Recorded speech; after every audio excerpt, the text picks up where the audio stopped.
boxing. Most motherfuckers can't train, don't know how to train a motherfucking fighter. I can train any motherfucker there is. I had a bunch of motherfucking fighters, so it ain't no shit to me. It ain't a thing to me. Most motherfuckers, like I said, most people don't know shit about boxing because most motherfuckers can't train, period. Okay. When did you start saying that phrase? I said that since I've been a little bitty ass kid. So that's a long time phrase. Hey, I don't say nothing different than what I said before. Most motherfuckers don't know shit about boxing, and they sure the fuck don't. I want everybody from this moment on to recognize me as the scholar of boxing. Yeah, that's it, Jim. The rope when he got hit there was a beautiful shot back and forth. That's the right. Leans back and forth to the right hook. Most people don't know shit about boxing at all. Did you get what you was looking for?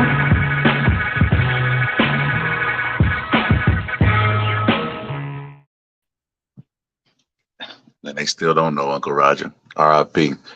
Man, it's a bunch of things I wanted to get addressed today. That's why I put random shit. Mainly, what's up, Clips? Mainly, I was watching Joe Rogan. I don't know. What's up, Euro? How many of y'all watch Joe Rogan, man? But Joe Rogan's pretty, he can articulate himself pretty good. And he brought up an interesting case. And me and my homeboy Gus is always having the same conversation about PEDs and boxing. Because I know they allow him in the MMA. Like all this John Jones witch hunt when he was taking steroids and all that stuff, they was just because they didn't want John Jones to be the GOAT of MMA. They rather have the guy that beat Conor. I can't even think of his name right now. But they rather him be the GOAT rather than John Jones because Rampage Jackson has been on record saying that Dana White has a UFC doctor that permits them to have a legal use of testosterone replacement. Like if your levels are low, they'll give you something to get you to normal, where you have or normal or over normal, like of a 21-year-old. Like Rampage Jackson said the silent part out loud. But Joe Rogan, I couldn't tell if he was biased, and caping for UFC because that is his brand, or if he legitimately, and he also uses too, so he's biased in that aspect. But I couldn't tell if he was doing that, or if he legitimately thinks that PED should be used in combat sports. And I personally don't think so. I think that fucks up everything that we believe in sports. Like sports is about what's between your shoulders, your brain, and then what you got genetically. And what you don't got, you don't got. You know what I mean? I don't believe in guys taking supplements and all of a sudden they got a chin or they got punching power. If God didn't send you to earth like that, you got to make lemonade out of the lemons that he gave you. I don't believe in all that performance enhancer shit. But also at the same breath, he did bring up a good point. He said that creatine and all this other stuff, ice baths that we do is not natural. And it also increase your recovery, which increase your performance. And that's also a good point. I think too many times the people of the current believe the people of the past don't know shit. They think that they're dumb. Like my cousin used to watch a show called Ancient Aliens. And on Ancient Aliens, they would say that aliens gave the people of that region, African Americans, technology and helped them build the pyramids because they rather believe that aliens came from the sky rather than those people were just smart back then. And I think that's crazy, that the sentiment people have bias to their times where they think that, oh, well, the people before me, they knew a little bit, they were primitive. They knew a little bit, but they don't know as much as me. I think that's a huge mistake. I think that you may be more informative because you have social media and all this other stuff, Google and all this stuff. You could just have easy access to information, but that doesn't necessarily make you smarter. Don't give you common sense. You know what I mean? In a sense, it could make you lazier because you're so used to a computer doing all the work for you. You don't read books.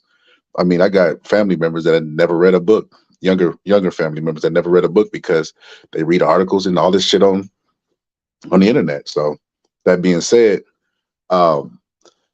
Victor Conte, one of the most controversial people. He's a glory hog. You know what I mean? He's always tweeting the boxers. A lot of people have been attaching Bud Crawford to him, saying Bud cheated, which is fucking bullshit. But I just wanted to do a story about Victor Conte. I wanted to transition into that because a lot of people are misinformed about Victor Conte and his history.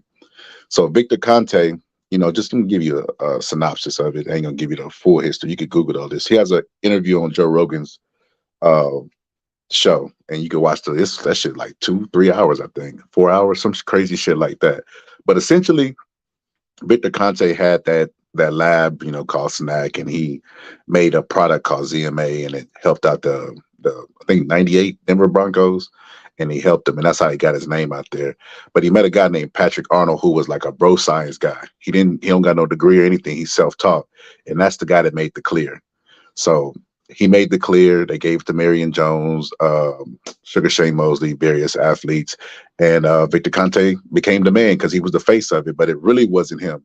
It wasn't him. It was Patrick Arnold was the brains behind all of that. But Victor Conte, being the glory hog he acts like he's the brains behind the situation, and he takes every chance that he has to just hog up the camera. Like people talk about P. Diddy and all in the video, that's Victor Conte. He's a glory hog. He loves that shit. He loves to be the center of attention. And I remember, I used to listen to Victor Conte. He had credibility to me until I questioned, why the fuck does Victor Conte have credibility to me? I just said that one day. And I showed my wife, because my wife's a nurse. I showed her about Victor Conte, showed her a video of him, and he was talking about Mikey. And he was talking about, my wife knows the human body, and he was talking about goblet filtration. There's no such thing called goblet filtration. He made that shit up. But he made it up because us as fans and fighters, the average fan's not going to know the human body and what it's called. But check this clip out. And then I'll react. Because my wife, I showed this to my wife, and she thought he was a dumbass. She thought this was the dumbest shit she's ever heard. But check this out. You measure, there's something called the globular filtration rate. And that is basically how quick, when you inhale, that your system can transport nutrients and oxygen, let's say to your quads, and then it's a two-way street. The way it works is it delivers the nutrients and oxygen. Imagine they're little dump trucks. And then it loads up with all of the metabolic waste byproducts, lactic acid, ammonia, carbon dioxide, etc. Then it comes back up, and then you exhale, right? So we measure that, the globular filtration rate, and we pulled out, I don't want to name names here to give the medical data of other fighters, but other top welterweights, one of who is a current world champion, as an example, and you want to be over 59, right? You get less than that, and you've got poor circulation. I think the two that we pulled up, or three, were like 72 and 78, and I think Mikey was 123. Wow. So my wife saw that and got extremely furious. First off, there's no such thing as the globular filtration rate. It's glomerular. He didn't even pronounce the word right. And then she was telling me, like, one has to do with respiratory and one has to do with your kidneys. Like, how is he combining it too? Like, she basically saying that he's over talking us because we don't know what to listen for. She said he would sound really smart to us, but he would sound like a dumbass to people that know the human body. And I was like, God damn, it's a saying with black people where we always say the white man water a little bit colder. And it's like, I think the Victor Conte doesn't get questioned because his skin tone, if there's no way a black dude could just start making products and then start distributing them and nobody questioned his credibility. That is a 0% chance of that ever happening in any field. Any security. As a janitor, I've seen people overqualified and they still want to see the piece of paper saying you know what you're talking about. So Victor Conte coming into our sport and giving credibility to me just blows my mind. Like I said, the globular filtration rate, just making shit up, just pulling shit out his ass. Like, yeah, the Ricky Tiki Tan system. Like, what the fuck are you talking about, Victor? But yeah, Victor's giving credibility. So transitioning to the next thing I wanted to talk about, include Victor Conte, is Mikey Garcia looked like trash under Victor Conte. When Mikey Garcia went to Snac, he looked like shit. Like he looked awful. Matter of fact, you could make a case to say that Snac ruined Mikey Garcia's career. He never looked the same. You remember in the Errol Spence fight when he said, I see something? I think what he saw was the end of his career by working with Snac because he never looked the same. He even got beat by the guy that T.O. fought, Sando Martin. Sando Martin beat him and retired him. Like, he never looked the same up under Snac. He looked fat. He wasn't chiseled, none of that shit. But Victor Conte also brought in this mindset of road work, because a lot of old school people, they do road work, and me and my boy Gus was talking about this. Road work helps because it's you versus you in the long distance. It's a time for you to be quiet with your mind and battle your mind, whatever it may be, but it's you versus you. And that's why road work to me is important as a fighter. And Victor Conte talked about the slow twitch, fast twitch, and all this stuff. But it's like, okay, if you look to the history, are there more great fighters now than in the past? Because last time I checked, I mean, Bud's great, but there was a bunch of Buds back in the fucking 80s. You get what I'm saying? Like, we had four kings. The reason why that we had four kings, and then we had Wilfred Benitez, the youngest champion ever, and he's overshadowed by the greatness of his time being the four kings. That's how great that era was. So the technology's getting better, and they're saying that they know more. You got people who never took in a punch claiming that they know more, but the fighters should be getting greater then, since you know more, since you know that road work is useless, and the people of yesteryear was using it. Then why ain't the fighters now not using it and being greater than the fighters who was using it? It doesn't make any sense to me. I think you need balance, because when he was talking about fast twitches, slow twitch, you need both muscle fibers. You can't walk around all fast twitchy. You get what I'm saying? Like, Mike Tyson did road work. Mike Tyson was full of fast twitch muscle fibers, but he also had endurance being a fast twitch fighter. I feel like I've seen Snac fighters like Caleb Plant get really, really fatigued because they bought into this philosophy that fighters don't need road work. And I think that they do. I mean, don't go out there and be a marathon sprinter. But yeah, man, you definitely need road work. I think Victor Conte done lost his fucking mind. But here's what he said about, like I said, his water's just a little bit colder. But this is a common trend that he started in boxing. Him and Mimo, a lot of those guys came in and said, yeah, Muhammad Ali, Sugar Ray Robinson, Sugar Ray Leonard, all those guys did road work, but throw it away, it's useless. But check this out. Is bullshit, essentially. Well, yeah, the fighters that I work with, I do not encourage them to do any road work. If they do, I try to keep it down to once a week and under 3 miles. And the reason is you're developing slow twitch muscle fiber when you do tempo type long distance road work. So genetically, there's obvious variation, but you're about 50% slow, 50% fast. The type of training that you do can make you 80% fast or 80% slow. So if you're looking to be slower and weaker, then jump out there every morning and run 5 miles.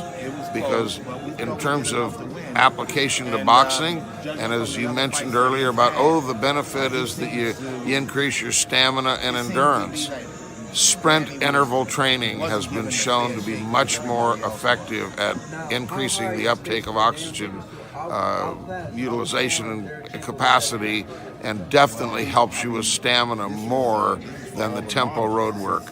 You don't do anything connected with distance running in boxing. It's a couple steps forward or backward or side to side. We do sprint interval training, repeat 20s and 40s from a 3-point, and really it's the first 3 steps, because you want to be very explosive, and as you know, your power comes from your legs. And we do, at Snac, we have 30 different either hypoxicators. Like I said, man, Victor Conte has never taken a punch in his life. How does he know so much about the sport? How does he know more? Why ain't he creating Muhammad Ali fighters then? Why ain't he creating Sugar Ray Robinson fighters? Why if you know so much? That's what I'm trying to say. Like, the old school works. You know what I mean? It works. Why get rid of the road work because you claiming that it don't work because it's not relevant to a sport that you don't even really participate in? You didn't start off in boxing. You just found your way to boxing because boxing is the wild, wild west and the free market. And you could, just like Bob Aaron was a lawyer, came over here and made money. You seen it was a place for you to come, get a name, make money, and work with fighters. That's okay. It's fine. But don't pretend to be like a know-it-all, be it like all-knowing, because like I said, Sugar Ray Robinson didn't take one protein shake. Sugar Ray Robinson, he didn't even hit mitts. That's another thing that's becoming fast. You know what it's equivalent to? A trainer saying, you know what I mean, the fighters back then didn't do good because they didn't hit mitts. Like, how fucking silly would that sound? Sounds really silly, right? Because You could do all that shit. Mikey Garcia was jumping over chairs. He was taking all kind of snack supplements and doing all this shit. And Errol Spence still beat the shit out of Mikey. And Errol Spence didn't even have a strength and conditioning coach, quote unquote, at that time. And what Gus and Press was saying in the chat, yes, y'all are absolutely right. Right? Blu-ray is famous. This is how crazy this shit is getting.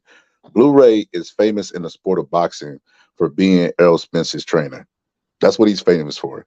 Nothing else. He didn't do anything. He's not a real trainer. He's a strength and conditioning trainer. And people really equate Errol Spence's non-impressive performances to Blu-ray. That's how carried away we getting with this shit. Blu-ray ain't took now punch for Errol Spence, but still he getting a ton of credit. I think, like I said, everything in boxing has its place. Even fans, even casuals, et cetera, et cetera. I feel like people aren't playing their role. I feel like, you know what I mean? If a lineman ever got behind center and tried to throw the ball, everybody would look at him crazy. So in the sport of boxing, when a trainer is trying to do that, Freddie Roach kicked Alex Ariza out of the Manny Pacquiao camp because he said Alex Ariza started giving boxing instructions to Manny Pacquiao because he didn't know his place. It's like people right now are confused. I'm gonna try to be the voice of reason. I don't know if I can help, but man, it's just some things that had to be addressed. I couldn't take it anymore, man. Like I studied the greats, and I studied the habits, the eating habits, et cetera, et cetera. I think Roberto Durant ate a steak before everything. Sugar Ray, the legend is he drank cow's blood, but that could have been just for mind games. But yeah, Sugar Ray, I study all of those habits that they did, and I look at their performances, and they're great fighters. And when I look at today's fighters, they're not even a fucking blimp on the scale compared to those guys, but they know more about boxing. It doesn't make any sense. It's an oxymoron, essentially. It doesn't make any sense to me that, like I said, Victor Conte is even in our sport because it's the Wild Wild West, and that he's giving credibility. Why is he giving credibility? What has he did in the sport? Like the people who are trying to associate Bud Crawford to him to say that Bud like cheated or something. Snac to me is bullshit. I'm just keep it real. All this oxygen utilization and oxygen uptake and all this, man, that shit is the dumbest shit in the world. You know, the only thing that he said that even logically made sense to me was what he said about Big Bear, about going up there training at a high altitude and then sleeping, because you have to have recovery. Recovery is more important than working out because you have to give your body time to adjust. So that's the only thing I agree with him. All that other stuff, the bands and the globular filtration shit he just pulling out of his ass because we can't question him on it because we're not more knowledgeable. All that shit is bullshit.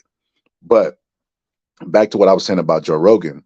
Joe Rogan bringing up the points that he brought up about cheating. I always felt like the people who are inferior in sports are the people who try to lobby for cheating, or the people who are just doing something naturally, because Joe Rogan doesn't even compete anymore, but he does steroids. So of course you'd be biased to it because he uses it. He doesn't want to feel bad about something that he's using. But they were making a case that, you know, you take a lot of damage in combat sports. You know what I mean? Should you be able to juice because the damage that you'll take is like, you know, equivalent to 3 or 4 years of damage. And they kind of did have a point with that. I'm not lobbying for cheating. I don't think it should. I think that people should be banned for lifetime, the people who cheat. But when I looked at the evidence and all that stuff, 'cause I remember watching a documentary with James Toney. It took me a while to find this clip, but I remember watching a documentary with James Toney, and James Toney was talking about, you know, how why he had that positive test, because he beat John Ruiz and he tested positive. And, you know, I was a little disappointed back then because it's my favorite fighter. But whenever the doctor came out and spoke, you know, of course I'm biased, so I'm looking for a reason, but he did kind of make sense. But like my wife said, I don't know enough about the human body. I know about the X's and O's in boxing. That's my expertise. But he did articulate himself to kind of make a case for James Toney. Check this video out. Also may have suffered an injury that doctors only now are beginning to understand. It involves the impact of head trauma on the pituitary gland, a pea-sized organ that secretes many of the body's most important hormones. The pituitary gland sits at the base of the skull. It sits directly behind the eyes and right in the midline behind the nose and the nasal cavity. UCLA neurosurgeon Dan Kelly is one of the leading researchers in the emerging area of pituitary injuries. So when someone has a head injury, the brain, we know, moves around within the skull, And there can be stretching of the pituitary stalk, or there can be direct damage to the pituitary gland. Damage to that so-called master gland can lead to deficiencies in critical hormones that affect everyday energy levels and such processes as the healing of muscles and bones. Which hormones are you low in, and how low are you? They said my testosterone levels real low, like damn near non-existent. Now that's a strange thing to hear from a boxer. Yeah. Right? I mean, you're in the testosterone sport. Yeah, but see, I was shocked when Dr. Gordon told me. I was like, oh my God, are you serious? I was always amazed at his hormone levels being that of a 60 and 70-year-old. Mark Gordon is the personal physician to Tony, as well as several retired NFL athletes. He showed outside the lines the results from a basic blood test taken in March 2005, a month before Tony's championship bout against heavyweight John Ruiz. The results of that test suggest the then 36-year-old boxer was not only low in testosterone, but in the chemical IGF-1, a commonly used marker for growth hormone. A more rigorous follow-up test to confirm the initial findings was not performed. I needed to check other aspects because of inability to lose weight, issues with strength, issues with memory, with focus. In a 2004 preliminary study, researchers in Turkey found growth hormone deficiency in 45% of boxers. This month, those same researchers published a study that found deficits of the same hormone in 23% of kickboxers, a rate still many times higher than the general population. From the results of these studies, it suggests that there's an ongoing damage to the pituitary gland that at this point I really don't think people are paying much attention to. Should they? I think it certainly should be looked at. In fact, one NFL-funded study comparing boxing to football found that the collisions on any given Sunday can be more devastating than any punch delivered in a ring. Now, with that being said, I mean, we know boxing is the Wild Wild West, and boxing don't really care about their fighters like that. They care about making money.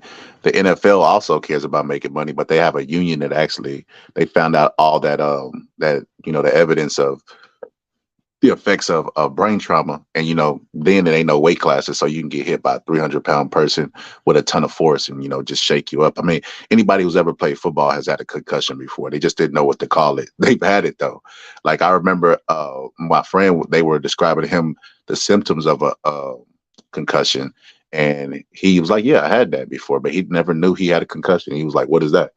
But yeah, with that being said, this might be a little controversial, man, but I feel like in the case of like Holyfield and Tyson, I would make steroids permissible for them too, because they're old, their bodies abused. They're really 50, but they're probably 60 with the amount of fights and glory fights that they had, and taking all that punishment. So I would have permitted for them, but I think fighters who use that shit, Jarrell Miller, they should be banned for life. But on the flip side of that, if what that doctor was saying was true about the pituitary gland, then maybe boxing has affected them. Think about it. People like Tyson Fury, what's his name? Danny Garcia. Who else we got? We got Danny Garcia, Tyson Fury, Ryan Garcia. They always report depression. They report like the want to use drugs they've never used drugs in their entire life. Like maybe it is. It's nothing natural about taking punches to the head. I think we need to start studying this furthermore. Not make a case for steroids, but we need to study this furthermore, because if it is affecting your brain to that level, and you're deteriorating your overall health with hormones and stuff, you could only be in your prime for about a year or two, depending on genetics.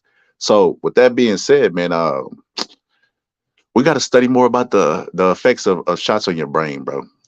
Rather than just say, everybody use steroids, because it's like veterans, whenever they come back from war. Like, I got some family members who are veterans that claim to be disabled just because the system is there to be taken advantage of. I don't think they should they should have open a door for steroids, but I think it's a good conversation to start from. I think it's a good conversation because combat sports is not like any other sport. It's not like baseball.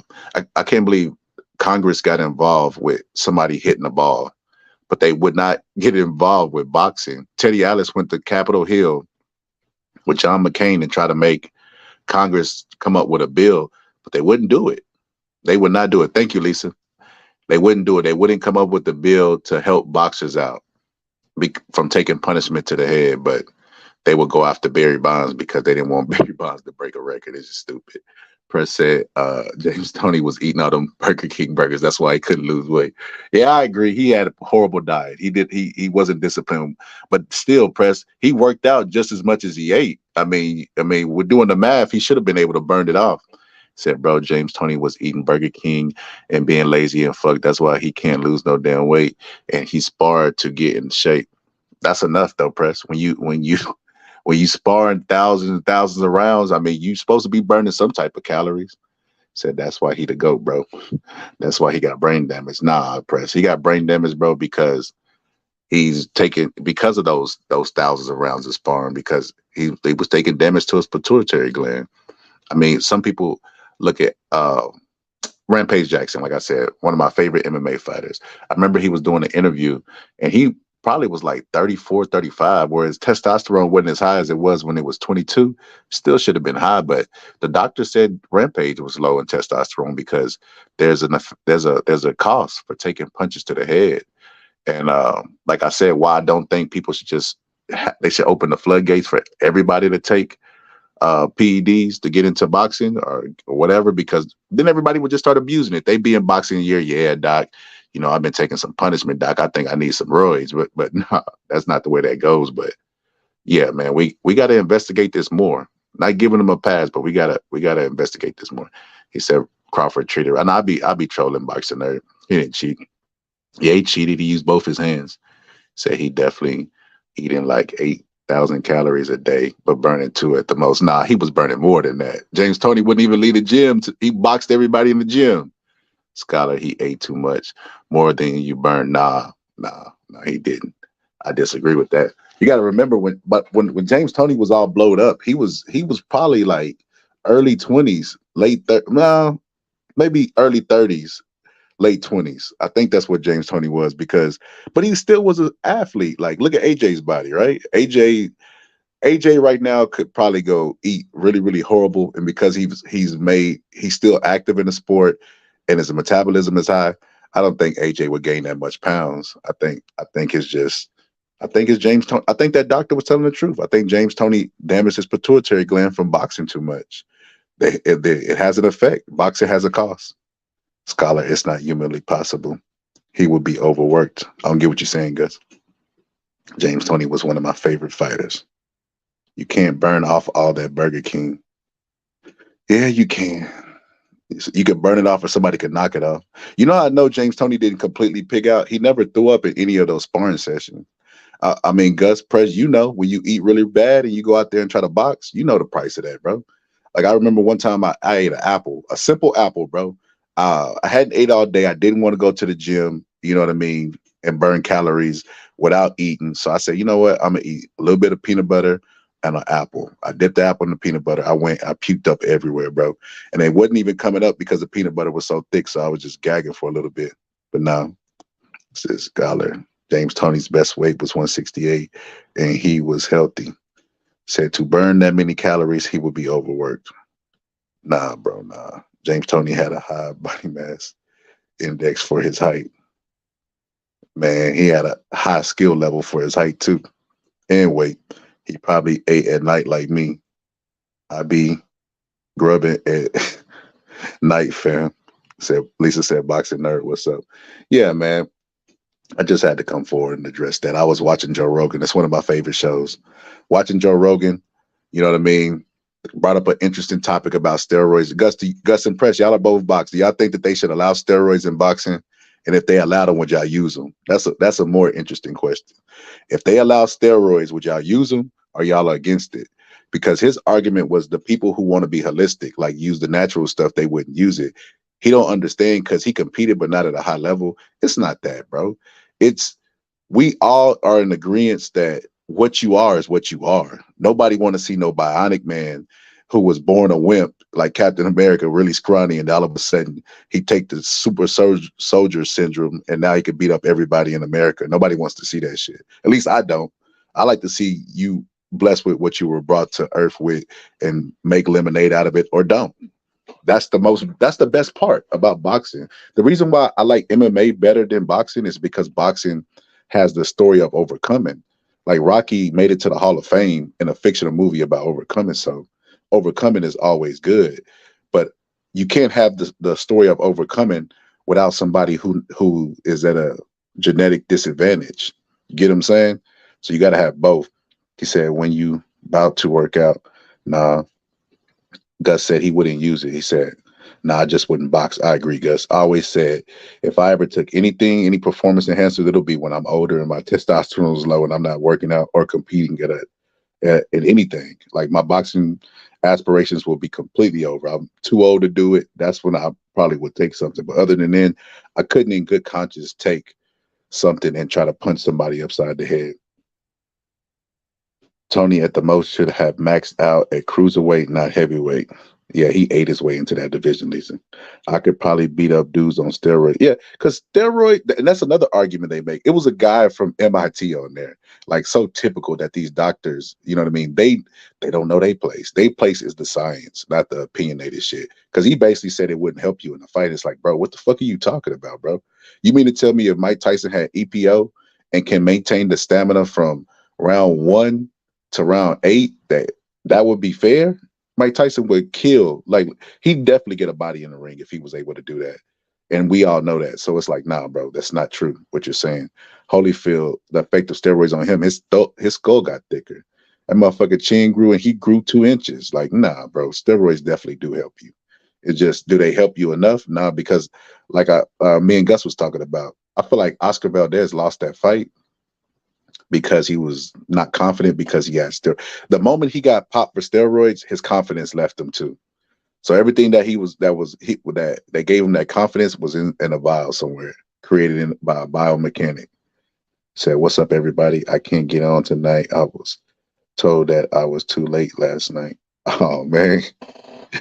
He said, I mean, Mike did it. Do PEDs. He was high on coke. Man, he wasn't taking cocaine with the impression of I'm fit to go in there and beat up everybody because I'm high on coke. Mike was just getting high. So I don't think Mike would get a body because he would KO them quick. Said, all positive. Who told you that? You know, all positive white told him that. He was on for a long time with us the other day.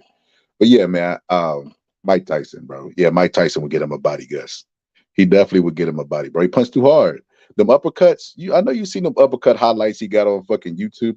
If he caught somebody with an uppercut like he caught Jose Revolta with, and he can maintain that same first round stamina, bro, I'm trying to tell you, bro. He put somebody's teeth at least in the front row, if not catch a body. But yeah, I don't think it's a fair thing. I think if they were able to permit steroids, it should be something like Jose Sulaiman did for Mike Tyson when he fought Roy Jones Jr. and the WBC, got their hands on it, the most political belt known to man now. Larry Holmes said it stands for We Be Crooks. But when he got his hands on it, they permitted Mike to take stem cell. Because Mike Tyson, on his podcast, was talking about it, how he got back in monster shape. He said it. They did stem cells. He got it from Ken Shamrock. Everybody know Ken Shamrock been juicing for years, but he got the idea from Ken Shamrock to get the stem cell. That's why he got so juiced in so little time, because Mike Tyson was chubby. That's what happened to all boxers when they retired. Boxers got a 5-month period of when the weight fit to just come back with fucking a vengeance. Look at Floyd Mayweather. He was never out of shape. He only out of shape one time in that sparring session he had online, and after that he never showed up out of shape. But 5 months after Floyd retired, you couldn't even recognize him. He was fat. But I'm saying he would KO them and KO them like flatline. Most people who die in the ring die from beatings. I mean, Mike Tyson's punch, Gus, is equivalent to a 6-round beating. Said Ike Bucci got more power than Tyson. Press, I think you wake up with like 7 outrageous things to say a day. And you come over here. That's why I just put you on full screen and let you read, Press. You ain't no fucking way Ike Bucci is punching harder than motherfucking Mike Tyson, bro. If you say he might be stronger, then yeah, I give you that. He's probably stronger than Mike Tyson. He's naturally gifted genetically. That's what I was talking about, those type of specimens. But he definitely ain't punching nowhere in the realm of Mike Tyson, bro. No way, no how, bro. Can't get jiggy with that shit. That's not real, press. But yeah, yeah, I think that they should only permit PEDs if it's to older people. Older people that's not gonna fight for any type of title or anything. You know what I mean? And that then gave their body to the sport because, like I said, Holyfield and those guys are really 60 years old. They're really 60 because of the amount of punishment they took to give us, to give us entertainment. Like, even if they don't compete, I think they just should get on the therapeutic use of testosterone, just because what the doctor said about the pituitary gland, if that's 100% true, because he said that we need to study it further, which means it ain't 100% concrete. It's still in the stages of what that dude in the Will Smith movie did. Remember, Tell the Truth. It's the equivalent of that shit. So because it's in the early stages, it's not 100%. I wouldn't say, just go all out and say that's why a lot of fighters have depression and all that stuff, but it could be linked to that. You know what I mean? It could be linked to the fighters saying that they got depressed after they wasn't champion, or depressed while they are champion. I mean, we seen Danny Garcia cry after a victory. We didn't see a lot in the sport of boxing. I mean, we have to equate it to them taking punches. They wasn't like that. We got videos of them as a kid. We got video footage of them doing interviews way before that. And you can see a personality change. There has to be something there. I'd rather say that it's something there and be wrong than say that this boxing has no effect. I mean, I think everybody would agree it has to have some effect. Your brain that wasn't designed to get bashed around the side of the skull. And that's essentially what you're doing. You're putting on gloves. The gloves ain't to protect. It's only to protect your hand from getting hurt. The glove and the wraps is to protect your hand from getting hurt while inflicting the maximum amount of damage. That's the sport that we love. So, I mean, it has to have some type of effect.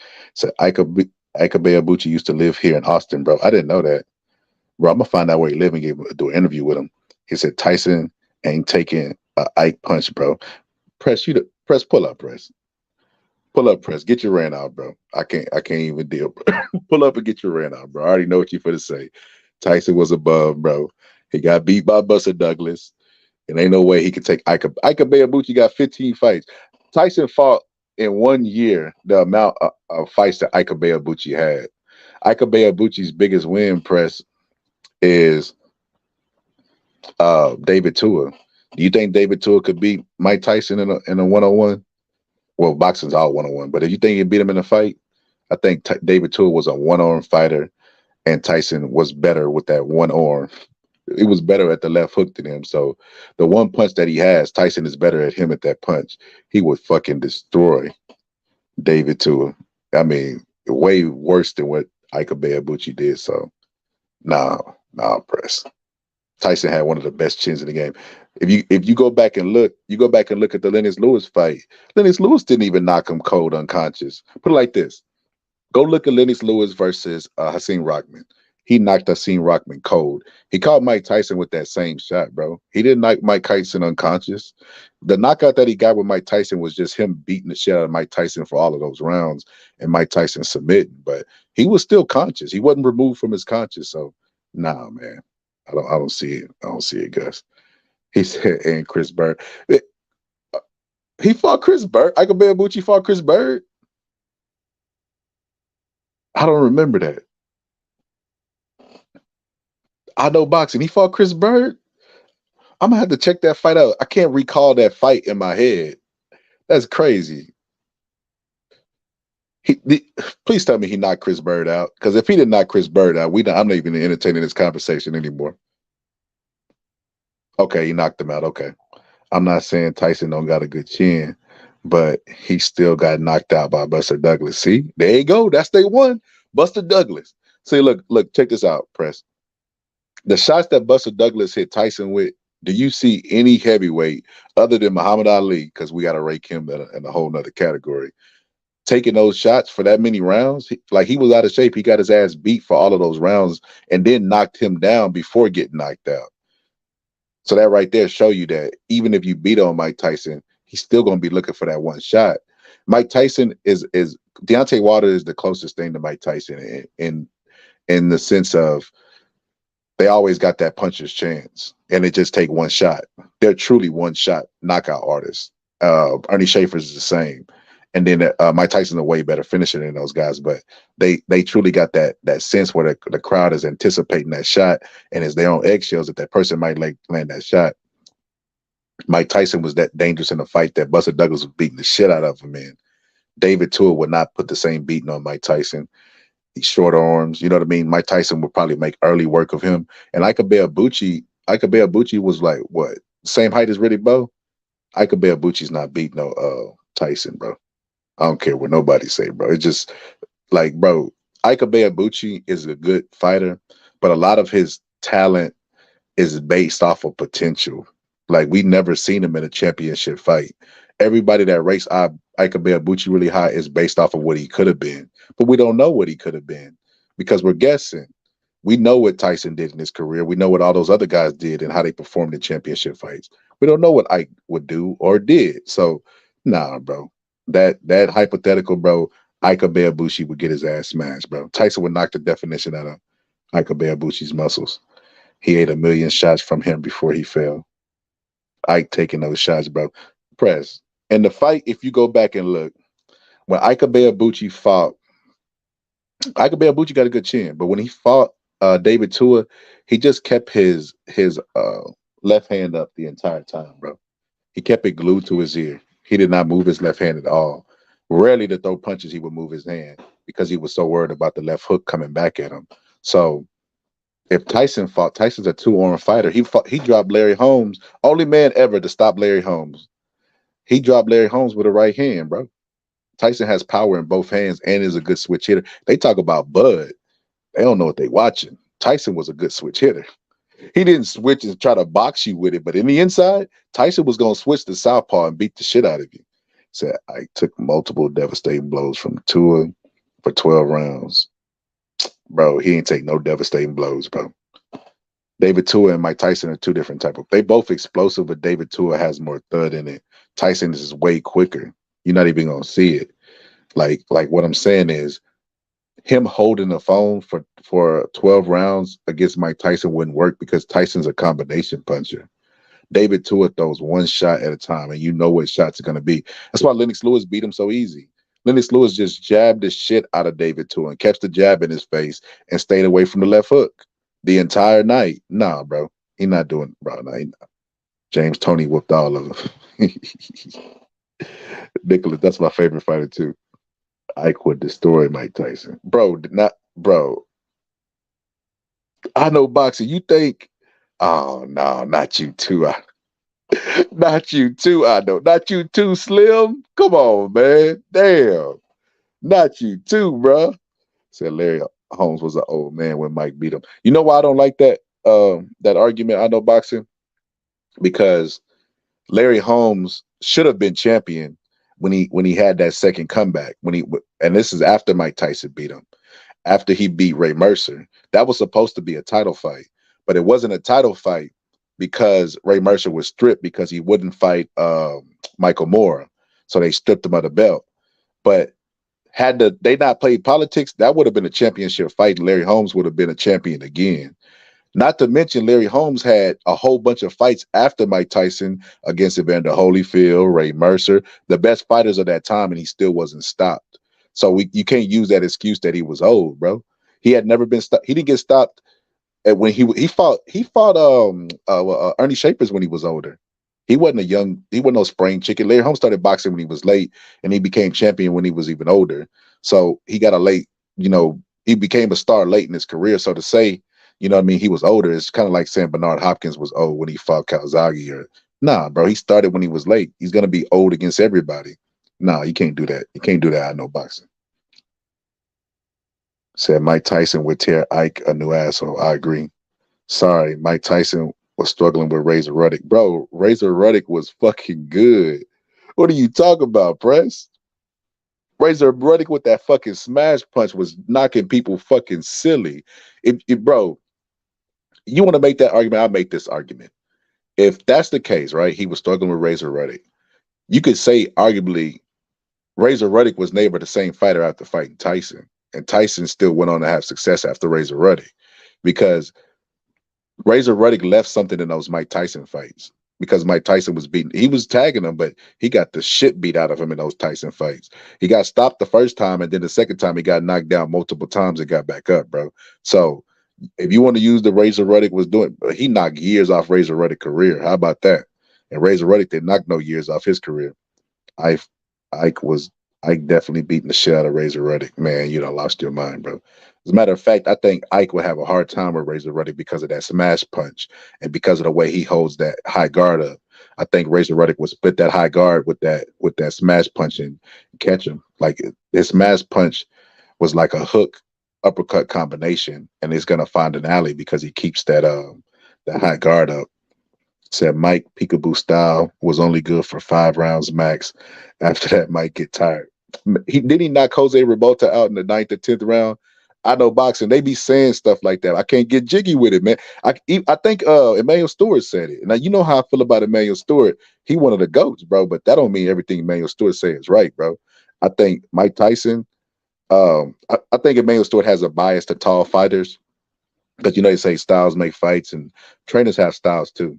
And I think that Emmanuel Stewart would prefer to train a style that's not Mike Tyson's. He likes the taller fighters, the Klitschko's and the Tyson Furies, et cetera, et cetera. Mike Tyson physically is not his specimen. It's more of a Customados type of specimen. But no, that peekaboo style, that was very effective, especially when you're an athlete like Mike Tyson that can switch hit. You know what I mean? Even in the Holyfield loss, he had rocked Holyfield in that loss. Mike Tyson was just dangerous, bro. Mike Tyson was on a different planet, bro. The people that criticize Mike Tyson is probably because they've seen documentaries in the 90s that was, written or shot about him, and they didn't like Mike Tyson during that time, the media. So they wrote a lot of garbage about him. But if you judge him in his career and what he did, I can't even remember what I was doing when I was 20 years old, but I definitely wasn't champion of the entire world. And I definitely wasn't undisputed at 23. And I definitely didn't enter no tournament, you know what I mean, with good fighters. Like, a lot of people give Tim Witherspoon a ton of respect. Tim Witherspoon was in that tournament that Mike Tyson came out victorious on. He went and entered the tournament, came out of that tournament as undisputed, and then fought Michael Spinks as a bonus and knocked him out in a couple rounds, round 1. I mean, that's what you want out of an undisputed fighter that's supposed to be a monster. Said after Mike took 30 years off his lid, I think he talked about Razor Ruddock. Said Tommy Morris versus Razor Ruddock. That was a good fight. Tyson is one of the GOATs. That was a good fight, Lisa. I think Razor Ruddock would have had more punch resistance in that fight had he not took all that damage from the Mike Tyson fight, because he could never take a punch after the Tyson fights. You go look at all of Razor Ruddock's fights after the Mike Tyson fight, his chin was never the same. Never the same. He never showed that much endurance that he showed in those 2 fights because it took so much out of him. He said, I've tried Mike Tyson in sparring. I've only had energy for 5 rounds. So if that happened to me, it'll happen to Mike. But now I know boxing. Now you're saying you and Mike Tyson have the same type of genetics and the same type but that's not true. Mike Tyson's a shorter fighter. I don't know how tall you are, but Mike Tyson's a shorter fighter. And also styles. I mean, if you get tired in the ring, like in any capacity, it might just be because you can't relax. Look at Caleb Plant. Caleb Plant is going to win the first 3 rounds belong to Caleb Plant. After the 6th round, he go kaputs. He start putting like a 1979 Chevy. You know what I mean? He go start kaputting. But it's because he can't relax. He can't get into the fight. Maybe that's what you did in that style. Maybe that style wasn't for you. I mean, nah, I know boxing. I can't ride with that. Can't subscribe to that, bro. I think a lot of people shit on Mike, but if you look at Mike's career and you just turn the volume down on the noise, that man's great.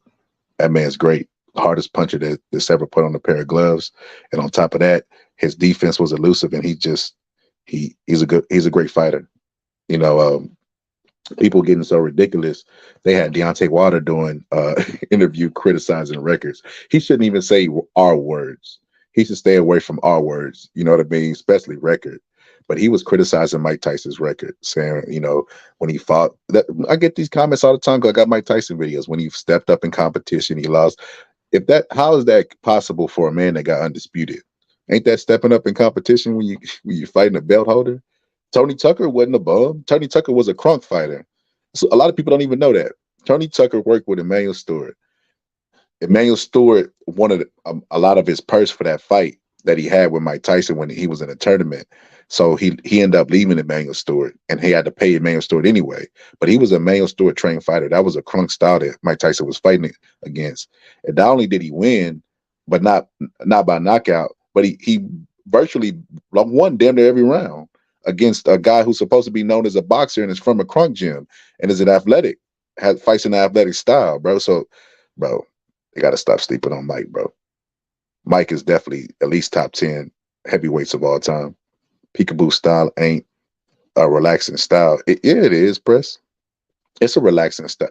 Customato stressed and talked about relaxation.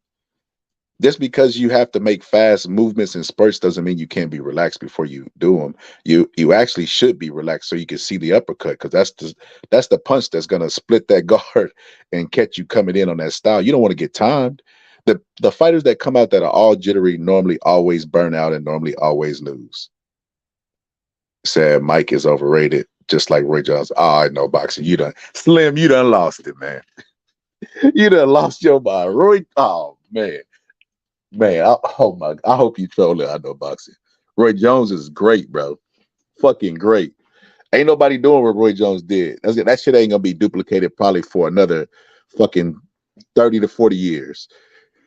On top of Mike Tyson being who he was. So, look, check this out. If that's the case, Devin Haney overrated, right?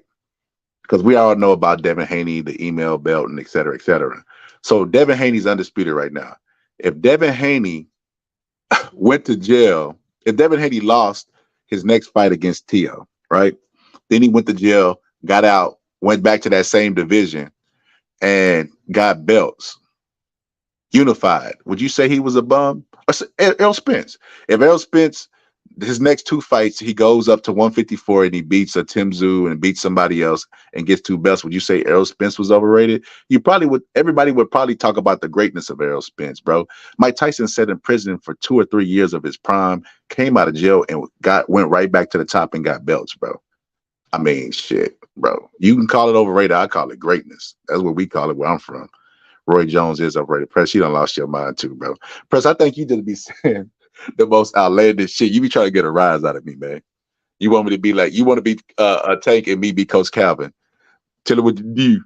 But nah, he definitely ain't overrated. Said Mike Tyson lost to other great fighters of his era, Lewis and Holyfield.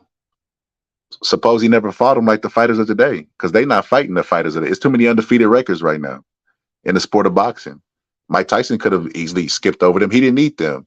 Mike Tyson, when he became undisputed and became who he was and went to jail, Mike Tyson was a bigger star coming out of jail than he was when he was undisputed. He didn't have to fight them. He was giving them a lottery ticket. He could have easily bypassed the belts and just been, had one loss his entire career and never fought those guys. I fought them whenever they were well over the hill or washed up. Devin Haney's a bum. What's up, Puro? Tell him, Scholar. Tell him, bro.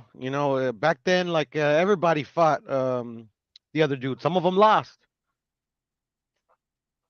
Said 2 good things I tolerate is Mike Tyson. Two things I won't tolerate is Mike Tyson and Roy Jones disrespect. Bo, you took the words right out of my mouth, bro.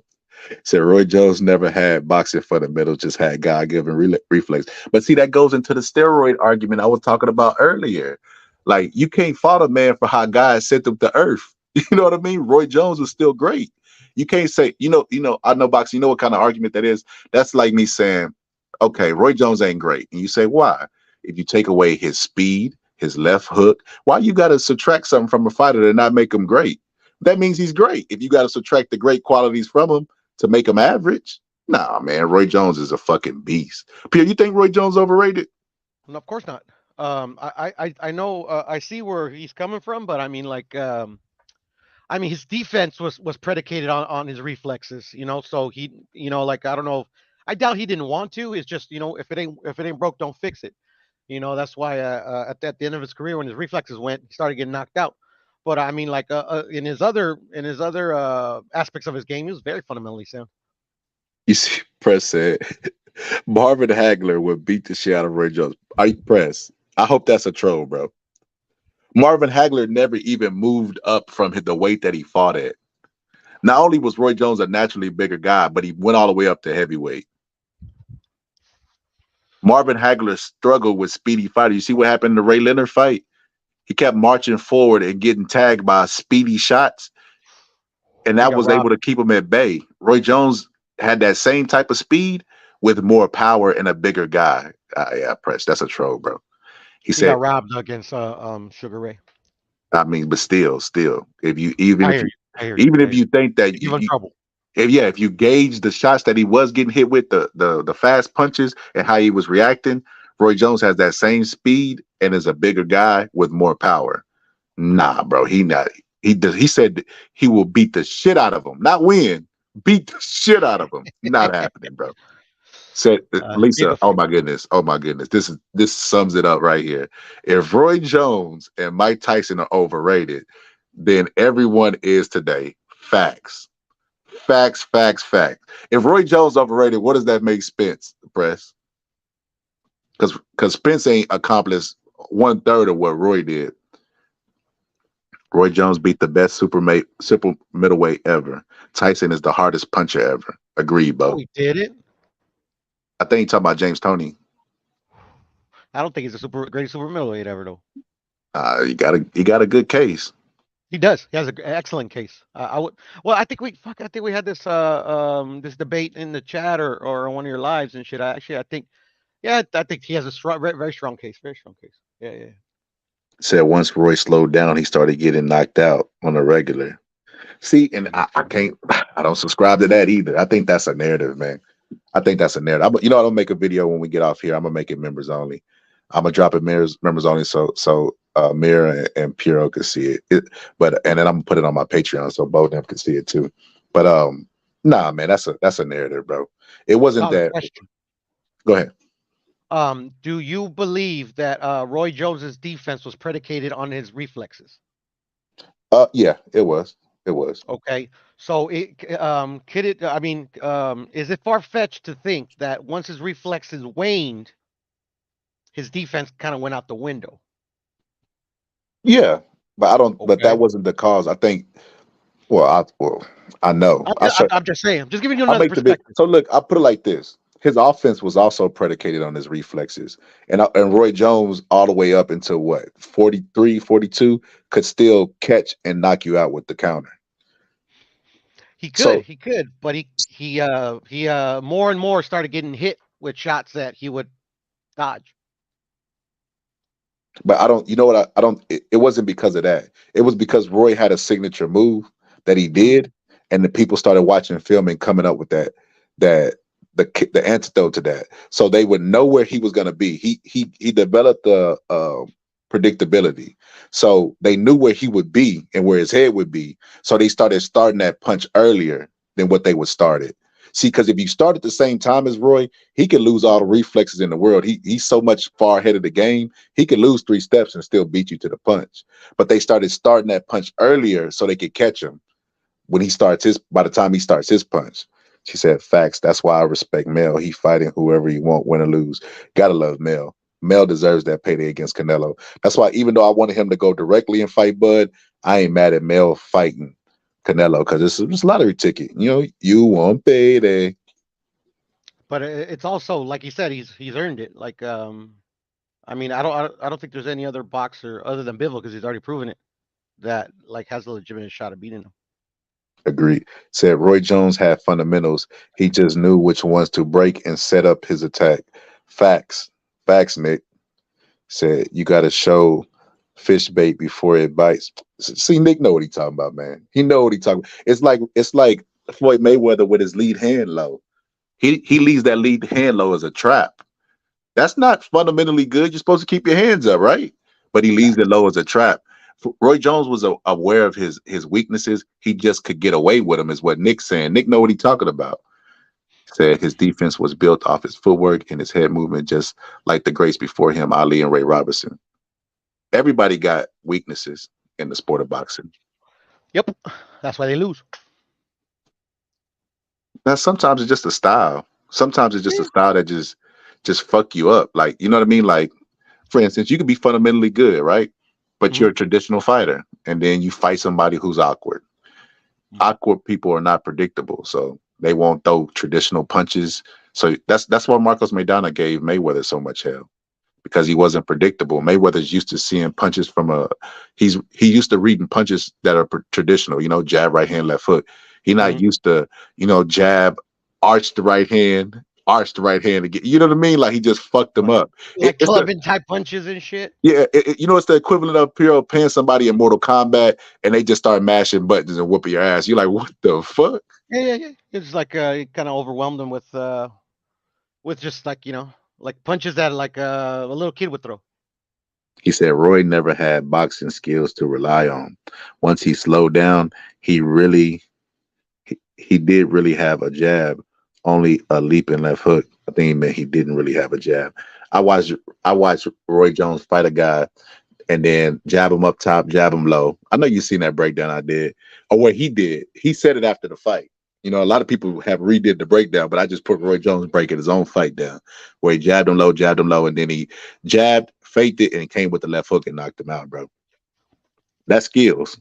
I mean, that's intelligence. Right? It's all of that shit. Shit. I was gonna say, Scholar, too. Ever since I realized it, I know the only thing that's certain on the like some people say, oh, this sometimes it's the styles, sometimes it's this, sometimes it's that. At the end of the day, it's the game plan that you implement on any given Saturday, and who implements theirs the best is usually the winner. Facts. Or who can make the adjustment? Because I've seen guys losing to a better game plan, and then they just make an adjustment. Said if Hagler lost to Ray Leonard, how would he beat Roy Jones? It makes no sense. I mean, shit. Both makes a good point, Press. I don't know about all that, but yeah, okay. He's basically saying what I said, Piero. Ray Leonard's a great fighter, right? But Roy Jones, you could arguably say he's a bigger Ray Leonard as far as hand speed and power goes. Yeah, no, for sure. That's why I was saying that. He lost to the little Ray Leonard. Give him issues. Yeah, even if you say, okay, he won, it still was a close fight. You know what I mean? He had a close fight with the little Ray Leonard. The big Ray Leonard got it. It's like, and speed wasn't the only reason that that fight was harder than it needed to be. It was also Hagler's ego. He said Roy Jones got knocked out by. I thought they went the distance. I thought he knocked him down, but he knocked Calzaghe down and Calzaghe knocked him down. But I'm pretty sure that fight went the distance. Yeah, they went the distance. Correct. He said at 160, Roy would beat Hagler because of his reflexes. But if their speeds was the same, Roy would get man, come on. You see how many caveats you got to get? I know boxing, you got to drain them down to 160, make their speed the same. Come on, I know boxing. Come on, man. Come on, Slim. Come on, Slim. Said just put the best version of Roy at 160 and the best version of Hagler at 160, and then go from there. Facts. Based off skill and talent, he's the best super middleweight. No accolades. Just based off of, he said, both saying based off skill alone, without the accolades, strip away the resumes and accomplishments. Just put skill for skill. He said he's the best super middleweight. And he's saying Tony. No, he's saying I think he's saying Roy. Because he said talent. James Tony talent is his brain. He likes the Roy. He likes the Roy. Like me, I think Chris Eubank Sr. is the best super middleweight. That's not my personal opinion. What? Yeah, man. Chris Eubanks. Senior, okay. Yeah. You never seen him like before he almost killed what's his name? Really good boxer. Yeah, he's a good fighter. He was pretty vicious, but I don't know. I forgot his name, but Lisa would know his name. Yeah. Before he almost killed that dude, man. I mean, he was. Yeah. I think he was the best super middleweight. I don't know about that, man. You think like you convinced me the other day, James Toney, he's got a big case. You seen that video of James Toney calling them out, talking about their mamas, right? Yeah. I think it was you that put it up. Somebody put it up. Yeah. I think it was you. Yeah. That right that show there. Was funny. That show was funny. Yeah. Yeah. He said Floyd and B-Hop still use their boxing skills even after they slowed down. How he uses boxing skills if he ain't had none? I know boxing. Where was Roy fundamentals when he got caught by Glenn Johnson? Said, but that you could say that it's hindsight, right? I'm pretty sure going into that fight, you didn't pick Glenn Johnson to beat Roy Jones. It's like hindsight, you know what I mean? Like, well, Wilder ain't got no chin, he got knocked out by Fury. Well, Hellenius, you know what I mean? He ain't got no chin, he got knocked out by AJ. People wasn't saying that before the fight because I be in these. I don't comment on these videos. I watch these videos that the algorithm send me. I seen people saying this was a dangerous fight. The last time AJ had a replacement fight, he ended up getting knocked out. He ain't learned his lesson. The writing was on the wall. I even seen some people put some money on the Hellenius knockout because the odds was so good. Like, man, don't. Y'all some dumb motherfuckers. Crazy motherfuckers. When I seen that, I'm like, bro, I'm not, bro. I find some more. I'd rather give my shit to a homeless person, and I ain't even That's for just that. AJ hate right there. That's all that is, bro. You said he should have gave James Toney the rematch, though. I agree, Nick. I agree. I think Roy Jones to this day said that was his toughest fight. He wasn't itching for no James Toney rematch, especially at a more heavier weight. Man, I don't know. I think James Toney would have beat him. Said Ray Leonard didn't whoop on Hagler. Hagler also pretty sure fought Roy Jones Sr. Did he? Probably. Oh, that's dope if he did. I didn't know that. He said, that being said, anything could happen. And Hagler got a chance to beat Roy, but he probably would be a little slow too. Said Roy had one of the highest ring IQs. Agreed. Facts. He was out there playing chess. I agree. I agree. A lot of people look at the result of Roy knocking people out and just see the skill, but they don't see the technique to set up the knockout. People are not going in there to get knocked out by Roy. He's doing something effective to get them to cooperate with him. Say Eubanks is the guy. James Toney roasted it. Good fighter though. I think it's the what's his name? Fuck, he had like a shitload of losses, but like a lot of them were controversial. Gave Floyd Mayweather like a tough fight in corner Floyd. Emmanuel Burton. It's like the Emmanuel Burton effect. I think a lot of people remember like in the fights where he just kind of like clowned around and you know did whatever. They only remember that, you know. Yeah. Kind of hate on him like that. Hey, that's another one. Like what I said a while ago. Floyd is so used to seeing traditional fighters jab, right hand, left hook. You know, certain combinations he already got registered in his brain because you know it's traditional. But when you get somebody like Emmanuel Augustus, broken rhythm and fighting, you know, awkward, he gave him a lot of. That's what he said. That's one of his toughest fights. That's why. Yeah, and then Emmanuel Augustus was like he didn't like boxing. He just did it because he was good at it. Like he said it all the time. Like he didn't train, like he didn't run. He just like fucking. They called him up, like yeah, fuck it, I'll fight. Damn. Yeah, So I would like to see Roy Jones fight the dude from Germany, Darius Mancheski, but Roy ducked him. What'd you say? I mean, you could call that a duck, but at the end of the day, it was ego. Like Roy was like feeling himself, like he didn't want to go to Germany, shit like that. At the end of the day, whatever, bro. I would have wanted to watch it too. You think Roy ducked him? Nah.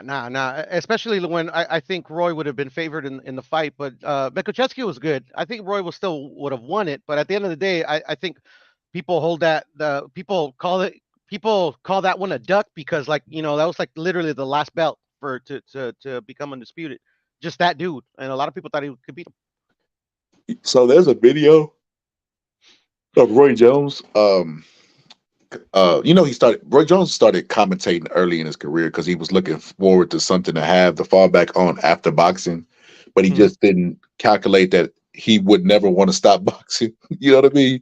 We was in 2020. He still tried to fight. That's crazy.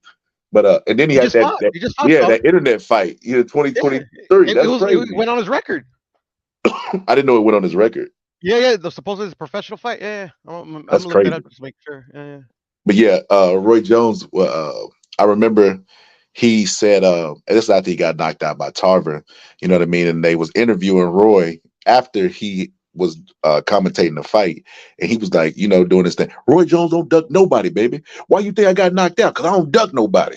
Roy Jones fought James Toney, Antonio Tarver. You know what I mean? He just started going into his rant, but he ain't lying. He got look at Roy Jones, the totality of his career. Tarver ain't even got a record like this, and he from the same era. He fought James Toney, all-time great. Antonio Tarver, I say, he's a great fighter. Hall of Uh, Famer at least. Hall of Famer, yeah, at least, like you Yeah. said. He got what? Glenn Johnson. He got fucking Joe Calzaghe. Even the losses, if you look at the complete package of the people that he fought, he got a hell of a fucking resume. Yeah, yeah. No, he fought everybody. To duck somebody, I can't see it. Yeah, no, no. Like you said, he didn't It's even just, duck everybody wanted Calzaghe. to see it because for the last belt. Well, he didn't even duck Calzaghe when he was well past his prime. What need would he have to duck somebody who he'd be favored against? That doesn't make Yeah, any sense. that's how I always like put that in my head. Yeah. Said Roy didn't have a great ring IQ. No, Boxer, you tripping, bro. Said Roy didn't have a great ring IQ. He just knew he could get out of the way of punches with his reflexes. That's a good IQ. I know, right? To have a punch radar, that's an IQ. It's a skill. Said if Roy would have retired after the Ruiz fight, he would have went down to the greatest of all time. I agree with that, but instead he got exposed. See, and those two things they conflict. I know boxing. You saying if Roy would have retired, he would have went down as the greatest of all time. Well, what would have made him the greatest of all time? His skill set and his accolades. So how does that get diminished because of a loss?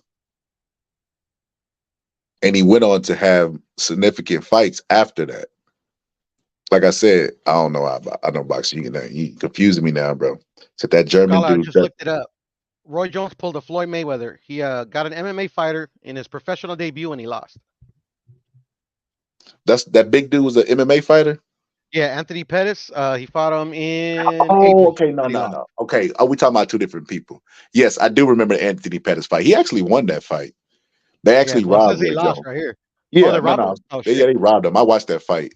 Like, I think they wanted. I remember having this discussion on live with somebody. I can't remember who it was, but I think that we said that like they wanted him to leave the sport for good.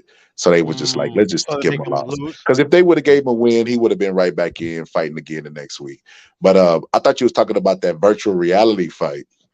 No. I'm talking about like an actual fight. Because I remember they were saying like why is Roy gonna fight this dude, and it's gonna be like sanctioned as like literally like why? It don't make no sense.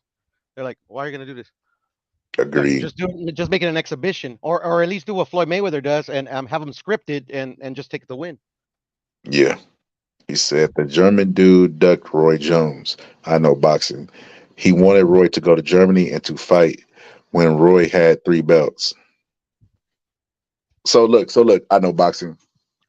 Well, I think I know boxing was on the side of Errol, but imagine if Bud would have wanted Spence to go to Omaha and fight in Omaha for his belt that he had to be undisputed.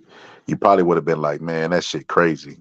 It's the same thing. Go all the way to Germany where he probably ain't even gonna get a fair shake. Why? He's a champion. Everybody, look, I don't care how biased you are. America run boxing, bro. That's why it don't matter what level of skill or star status a person has. They come to the American markets. They come to us. We run boxing. You know what I mean? So, with that being said, it didn't make any sense why Roy would go to Germany to fight that guy. It doesn't make any sense. But hey, I'll tell you what though, Errol would have fucking said yes to Omaha. you think he would have said yeah? I mean, he fucking gave him a Oh, percentage of you his mean he cut conceded on when he so much didn't need stuff? to. He did Yeah. the coin flip Hey, when he didn't need to. If fucking Bo would have said, "Nah, this fight, I ain't gonna fight unless it's in Omaha," he probably would have been like, "All right, cool, I okay, facepalmed when I seen okay, that, Piero. bud." What's up, brother?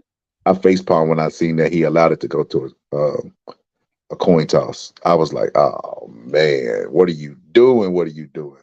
Not gonna lie, Fuck, that he was gave him his money, bro. Like literally, like, bro, that's his money he earned. yeah. And then he got Mike Tyson to do it. Mike Tyson picked against me. Me being superstitious, I wouldn't even want a person flipping a coin that picked against me. He gonna help the shit manifest. Yeah, I feel like Spence might have went into negotiations like Daffy Duck and Bugs Bunny. Remember duck season, rabbit season, rabbit season, rabbit season. You know, remember they used to do that, Piero? Yeah, I do. That's how he went in there. He used reverse psychology to make him say what he wanted.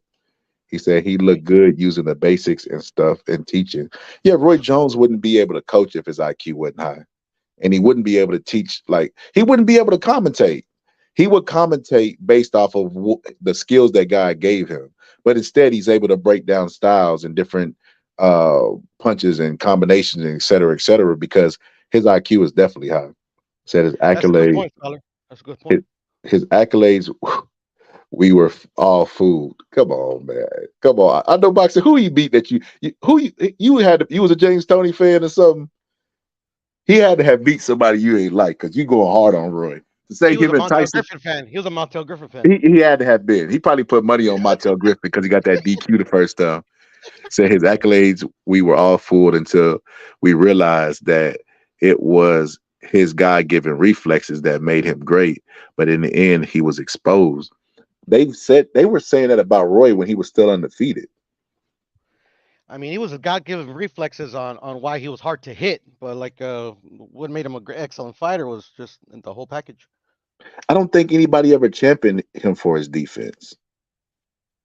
Roy wasn't known as a defensive fighter. It wasn't like we all said Roy has this, amazing defense and nobody could touch him, and then he gets knocked out. I think we all just said Roy was an offensive fighter and he was offensively blessed. And you know what I mean? Somebody took advantage of his offensive flaw that he had and defensive flaw that he had. Said, and just like Crawford and Spence, that German dude would have beat the doo-doo out of Roy. I mean, come on, cut that out, bro. Cut that out, Roy, and took his 3 belts. Cut that out, man. That German dude wouldn't beat no fucking Roy Jones. Yeah, I don't think Mikhailowski would have won, but I don't think it'd have been far fetched that if he would have pulled it off. But it was tough. Yeah, I think that shit is far and fetched. Now, you ever seen him fight? Mikhailowski was a really good fighter. No, I don't care how good he was. Is he considered an all-time great? I mean, shit, no. Well, Roy Jones is considered an all-time great. What German is considered an all-time great other than fucking German? The other German, the one that the Nazi guy, or he wasn't a Nazi, but Joe Lewis's homie. Smelling. That's like the only German that's considered all-time great. You know what's funny what you said about that? Why are we even talking about a guy who's from an area where not a lot of great people come? You get what I'm trying to say? Like, we talking about an all-time great in America, around other great people of his time. Like Roy Jones, even though he lost to Antonio Tarver, he's still greater than him all time in America, where a lot of great fighters come from. So, but that's the American arrogance and the American thinking. Like if we just focus on super middleweight, where that fight would have taken place, American fighters don't dominate that division. It's always been dominated by European fighters. I guarantee you this: Roy Jones would have ran into that guy, he'd have knocked him out. He couldn't take advantage of what Antonio Tarver and those guys took advantage of. Not to mention Antonio. He wouldn't have knocked him out. Was he a southpaw? I don't remember. If he was a right-handed guy, he was orthodox. He was orthodox. Man, forget about it. But he was like fucking excellent chin. Like fucking IQ was underrated. Defense was he was just a very underrated. Like in comparison to Roy Jones, like he was the clear the clear favorite, because it was Roy Jones. Like literally, it was Roy Jones when Roy was Roy. So at the end of the day, it was going to be, I mean, like literally this guy was going to have to pull something out of his ass to beat Roy. But at the end of the day, bro, like nobody else would have beat that guy at the time. He said he wasn't an all-time great, but Roy still ducked him. It don't make no sense. Roy didn't duck all-time greats on his record past his prime. It was ego. That's all it was. From both. Antonio Tarver, let that sink in. That's who knocked Roy out. See, and now we got to diminish Antonio Tarver to make Roy Jones seem like a bum. Come on, man. I'll tell you this though. One of the European fighters, I don't know if you know this story, scholar, Rocco Graziani. He was actually he beat, I forgot who he beat for Roy's title, and I guess Roy had an agreement with I think Roy was champion in recess, but at the end of the day, the commission the sanctioning body was waiting for him if he was going to move up, or he was going to come back and reclaim his title and fight for the title again.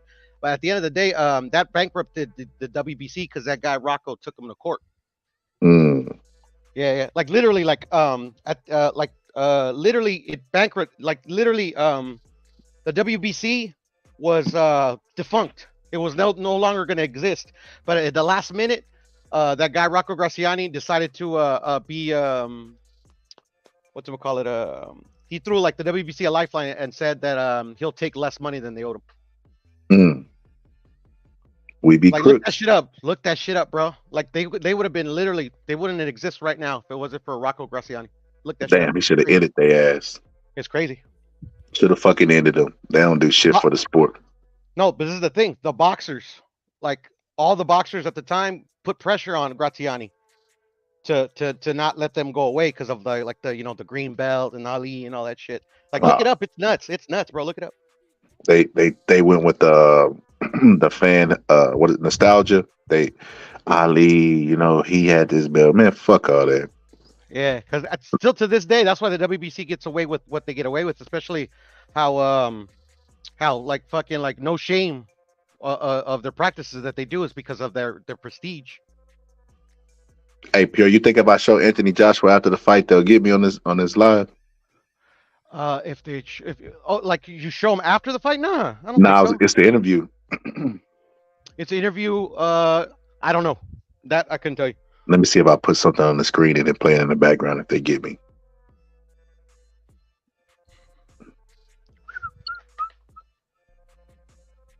Fucking Shannon Sharp. Let's see. I wanted to react to this. I want to thank everyone really, and I hope I can see. Oh shit! Yeah, they gonna get me. Savannah State legend, bruh. I wanted to react to that because I know you see Anthony Joshua post fight, right? Nah, I didn't. What did he say? He said my back hurt. I thought he was gonna do. I thought he was gonna troll everybody, say my back is broken. That would have been epic.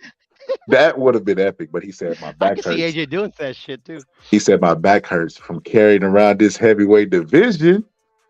I was just like, it's kind of cringy. Kind of not lying, bro. I mean, man, I want to show it so bad. Deontay did his part. I'm not gonna lie, but Anthony carried it for a cool minute. I mean, they all carrying it. They all doing their place. Tyson hasn't done it. Tyson didn't carry shit, bro. I'm sorry. Tyson? Fury. No, not Tyson. Not Tyson. I was going to say Mike. Not they Iron begging Mike. for him to get back in the ring. I'm talking about the clown, fucking Tyson Fury. Nah, everybody served their purpose. Whenever he beat Vladimir and ended his reign, it was like he ushered in a new era for heavyweights to come in. Him and Deontay Wilder did their thing. He quit. Coming up. He quit Scholar after that fight. He quit. I know, but he still he took the reins from him. Nobody had did that before. Vladimir was still the man. People were scared to fight Vladimir at that point. How did he take the reins from him if like Vladimir 1 did not fucking retire? 2, he had a rematch, but he fucking like literally retired. And don't get me wrong, like he did look kind of in a bad place, saying he wanted to kill himself or whatever. But at the end of the day, bro, for me, this is just for me. The Europeans killed the heavyweight division for me. I don't even care about it. Vladimir, he never won after Tyson Fury, did he? I want to say he lost to Fury. Maybe one, but I'm not then sure. Came back and fought AJ and then lost again and then retired. If that was the immediate, then because he did retire. I believe he did retire after AJ. Yeah, I think Tyson Fury. Fuck Tyson Fury, bro. I'm not a big fan of Tyson Fury either. I think that they're all doing their part. AJ is definitely the star out of the bunch, but they all got their place. Everybody can't be a star in a division, unfortunately. I think you can make a case for Deontay. You fucking even though he did fight a lot of like overmatched opponents, whatever. That's academic, but you could give him his place. You can give AJ his place, but fucking Fury, fuck that, bro. He's a fucking hype job, bro. What about Usyk? Usyk just got there, Scholar, and at the end of the day, I think heavyweight might be too much for him, bro. Because I thought AJ beat him in the last fight, bro. Oh, I had AJ winning too. It was close. It was close, and fuck, he could have knocked him out, Scholar. But that's when that second fight is when I realized that, yeah, because I remember I used to debate like, nah, it's not AJ, it's not a mental thing, it's not a mental thing. I think it's the coaching.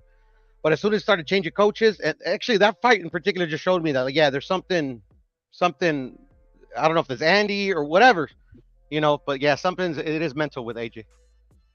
He said Lennox Lewis is the best heavyweight in the past 30 years. What you think about that? Lewis, yeah, I mean, I like him. I respect him, bro, but he was boring as all fuck, bro.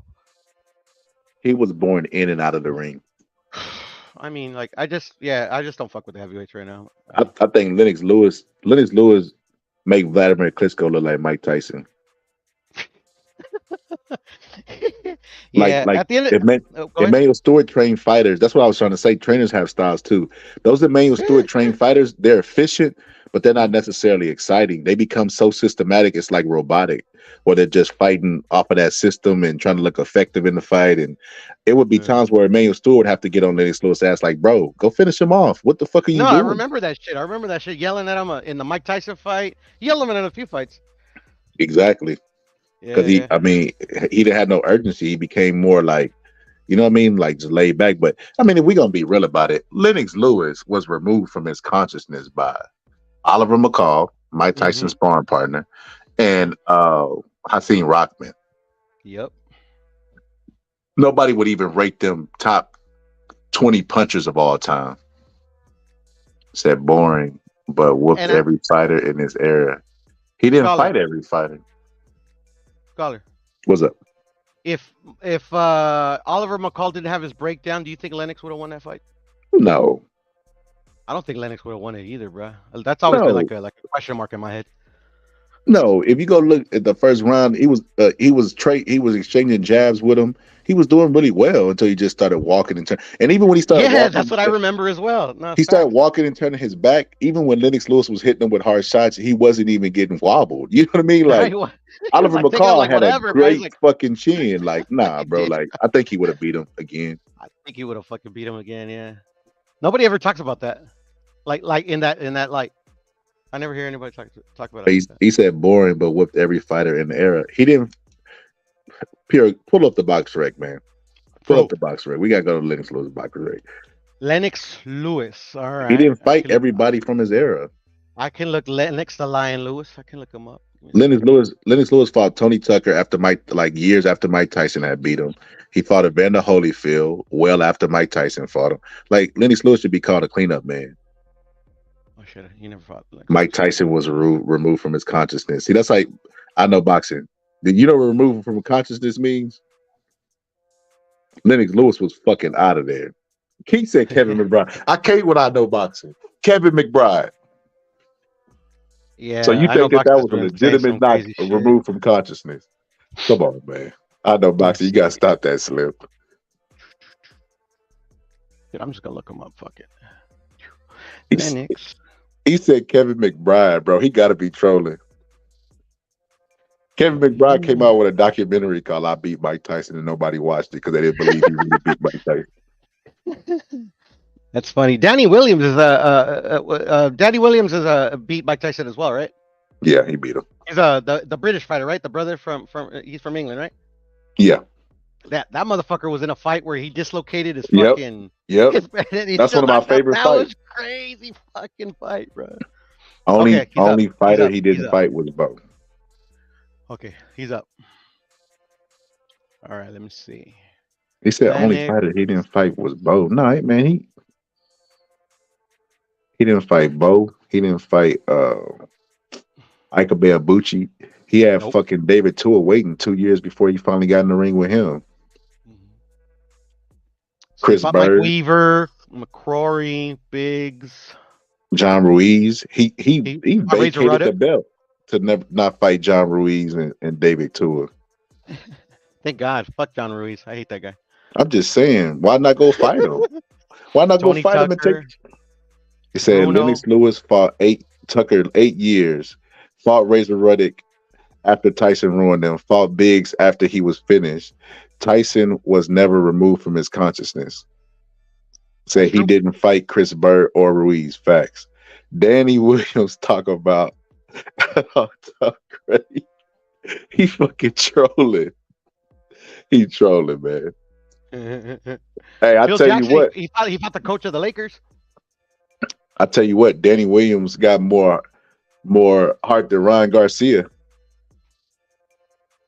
He dislocated his arm in a fight and still knocked the guy out. Fuck you, bro. I gotta keep it real, bro.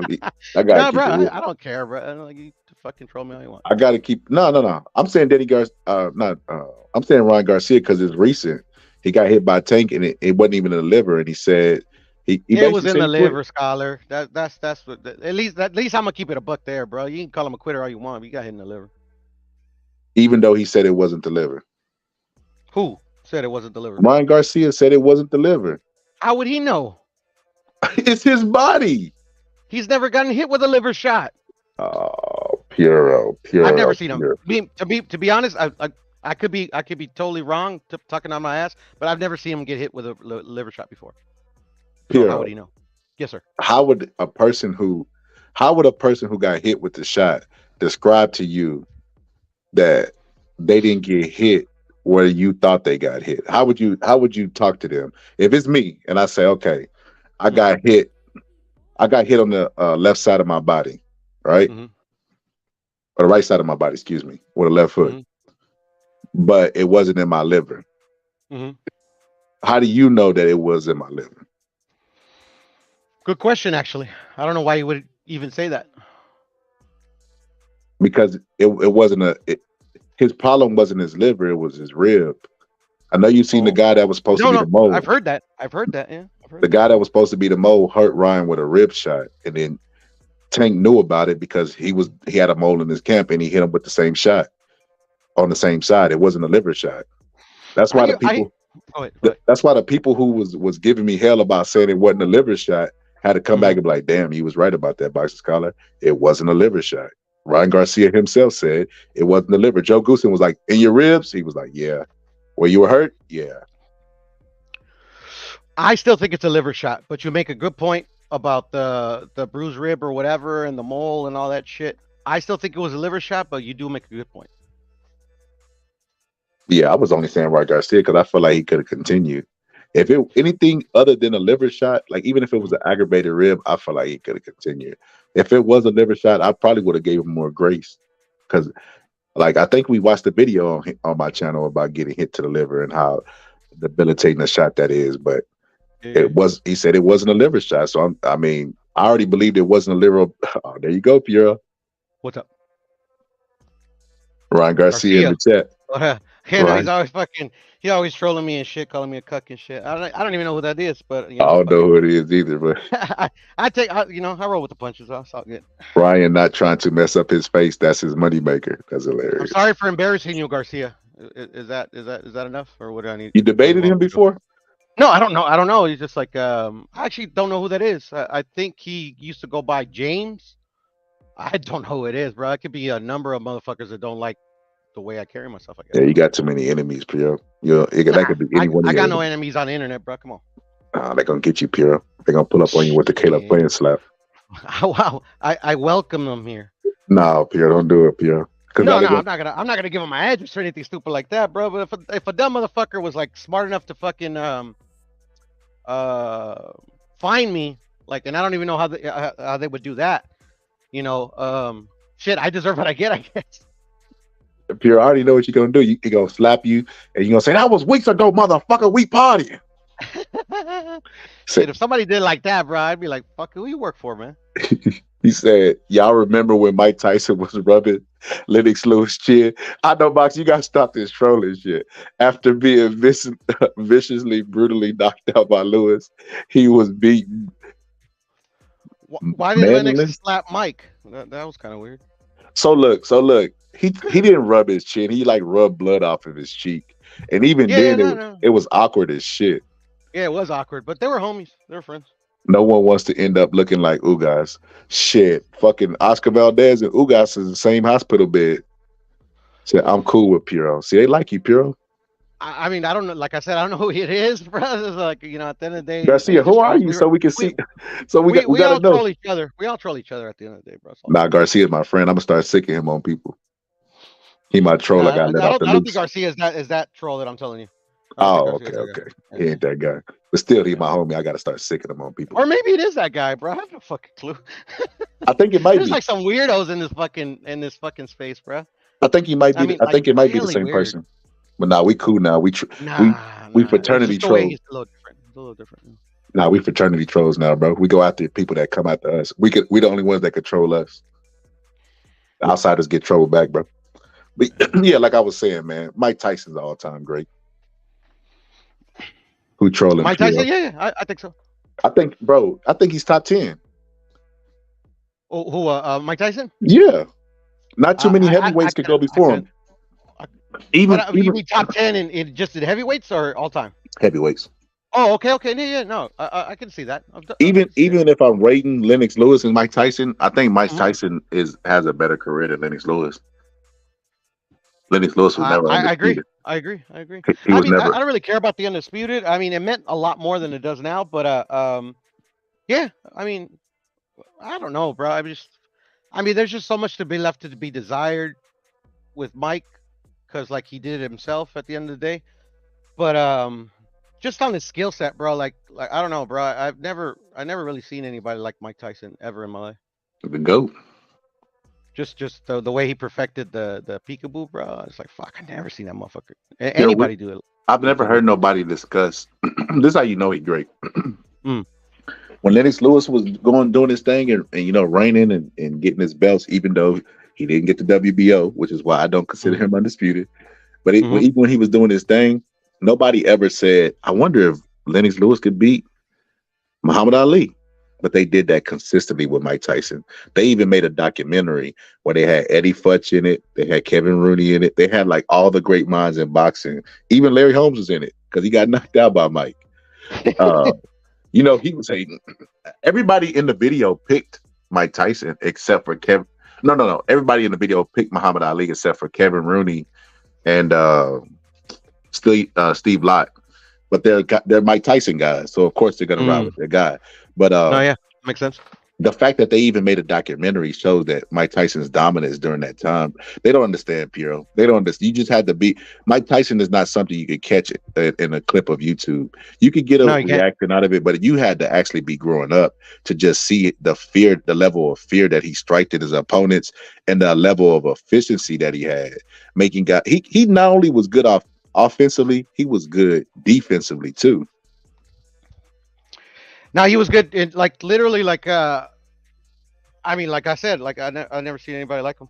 I mean, he was ring IQ. He had it all. He was like in baseball, 5-tool player, is a 5-tool boxer. I know boxing definitely trolling now. You see what he said? That Oscar Valdez Navarrete fight was trash. The Rodriguez Lopez fight for the IBF bantamweight title was better. That fight was fucking good. Rodriguez Lopez. Shit, the Valdez Navarrete fight, Navarrete possibly fucked up his right hand, and Oscar Valdez possibly got a broken orbital bone, bro. You don't get that from a boring fight. I mean, if he was expecting a competitive fight and whatever, it wasn't competitive, so okay, trash, okay, I'll let him slide. But at the end of the day, it was exciting. I mean, Oscar, for me, because I knew I think we all knew the power that Oscar possesses.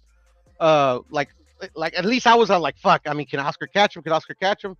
Can fucking Navarrete knock him out? But I was watching the live with my buddies on another live and shit, and I was telling them it's because they were saying shit, should Navarrete press him to knock him out?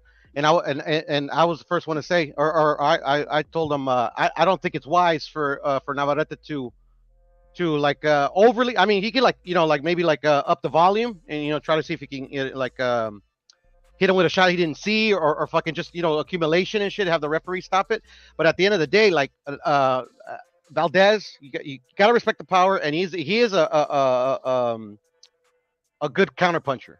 Even though a lot of people are saying, oh, he's trash, so he lost, whatever. I mean, I think Navarrete fought the perfect fight. Man, I think Valdez is trash. I think he trashed because I feel like because you picked him to win and he lost, bro. That's why. You think that's why?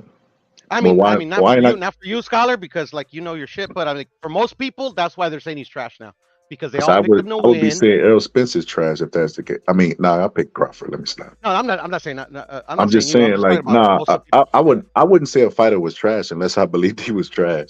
I think Oscar Valdez is trash to me only because of this. I said this on the live. Remember when we were doing predictions? I said that I picked Valdez without looking at film. You know what I mean? Only based off of Eddie Reynoso being familiar with the style that he's coming up against. Remember, I said if he lose, it won't be through lack of preparation by Eddie Reynoso. And I said that but also he hasn't looked the same since that positive steroid test came out. That's because ever since that positive steroid test came out, it was at 130. At 130, he hasn't looked like I think. I mean, I don't know. Like if I think he's gonna retire because he got fucked up. His eye got fucked up, and he's got nothing else to prove. I just think 130. Just either his power didn't carry that fucking that positive test that is bullshit in my eyes. Fucking just looms over him and shit. Whatever the fact may be. But just in the Navarrete fight, just in that particular fight, it could have been Georgie Benton in that corner. It would have been the exact same result. No, I think I've seen a lot of like, that's why I say he's trash. Whenever he moves to the left, he moves his right foot first. He has horrible balance. Before he throws his shots, he literally will crouch. He'll crouch like right before he does it. He'll be at chest level, then he'll crouch right before he throws. And all Navarrete did was put that jab in his face anytime he crouched.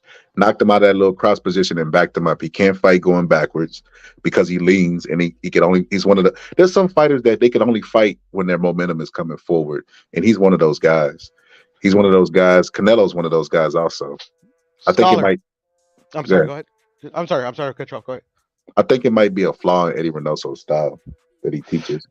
Nah, come forward. Scholar, because just the backwards that you were saying, how he can't fight backwards, his most effective shots that he landed on Navarrete were when he was going backwards. Yeah, but fighting going backward doesn't mean you can land it. Deontay Wilder could land a counter shot going backwards. He could knock somebody out going backwards, but he still couldn't fight going backwards.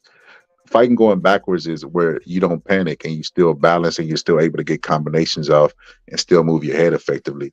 Anytime that Navarrete would back him up, he would just like lose balance and start stumbling all over, and then he would try to circle the reset because he wanted that moment to be over. I never saw him stumble in that fight. I mean, we can go members only, do a rewatch. Navarrete, yeah, we could do that. But Navarrete was the one that was stumbling. It's not because, like whatever. It's just like literally, he has clumsy feet. I think, it wasn't to his detriment though. At the end of the day, I think Navarrete is the sole reason why Oscar got his ass kicked that much. I don't think there's anything that Oscar could have done. Because I don't know if you remember in the pre-fight or whatever, and fucking all positive, and you were clowning me for taking notes and shit. I told you I still have my notes right here. Hold on, let me find my other page right here. Fucking the one of the notes I took is that right here. And this is nothing new. Like after the fourth round of the and I even asked you, what is that because I know there's a word where like you can see kind of where the shots were coming and he moves out the way. Oh, okay. You talking about like a radar, like having a punch radar. Yeah, but I was trying to. I remember asking you, but also what I added with that is that Navarrete is as a master as using his fucking his long arms. He kept after the fourth round, he kept Liam Wilson at the end of his punches, and he did the same thing with Oscar Valdez. There's nothing Oscar Valdez could have done to fucking penetrate him when he was taking those shots. At the end of the day, the only thing he could do, and he was using some very good head movement and angles, was fucking get in there close enough. He's gonna have to. He was taking fucking shots to come in, especially that uppercut that caused the bad eye. But to land his left hook, and he threw his left hook, and there was an opening. If Navarrete didn't. It wasn't cognizant of what happened to him in the Liam Wilson fight. He had his hand down, or he had his guard a bit too wide. In this fight, he had his fucking right hand, bro. It never left right there. It never left. And every time fucking Oscar Valdez threw it, it always hit the glove. I think the key, Oscar did a lot of things wrong. He did a lot of things wrong in that fight. He was the faster guy, and he kept giving up position, and then he hurt him with Navarrete with a right hand to the body and then abandoned the body. Every counter punch he threw was to the head.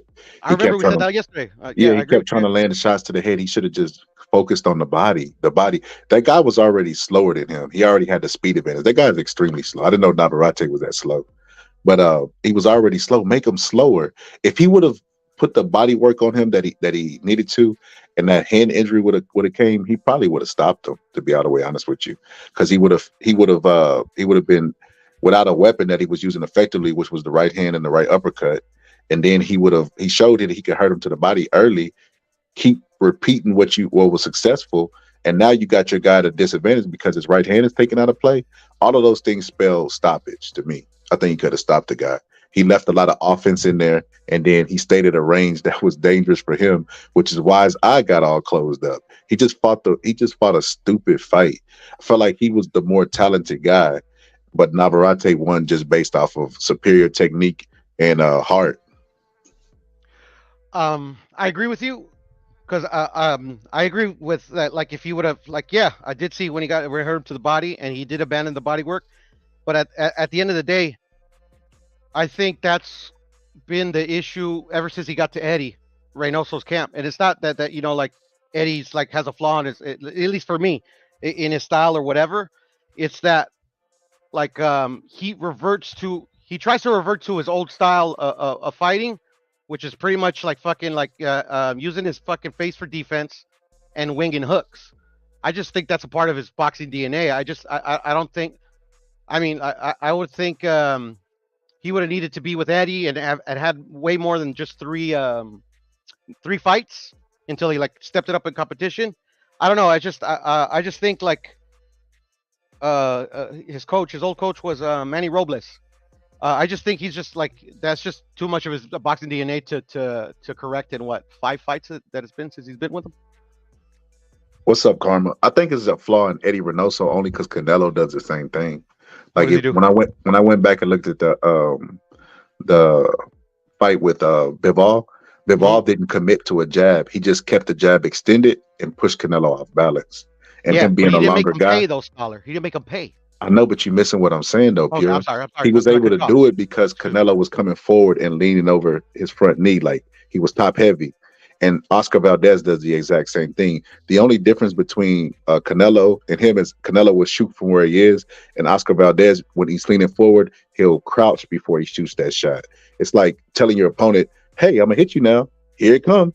Here come the left." Like, you know what I mean? It's like having a tail like that against a rangier fighter. There's no way you could beat him. And I think that flaw was developed up under Eddie Reynoso. Like, Eddie Reynoso gets a ton of credit for being a good trainer, but to me, to be a good trainer, you have to teach the basics and the fundamentals. And I think Eddie Reynoso is not doing that. He does do that. Like he learned from, his dad and him kind of both learned at the same time, but they're very well schooled. I can't tell, Pierre. The fighters. You couldn't tell in the Bivol fight.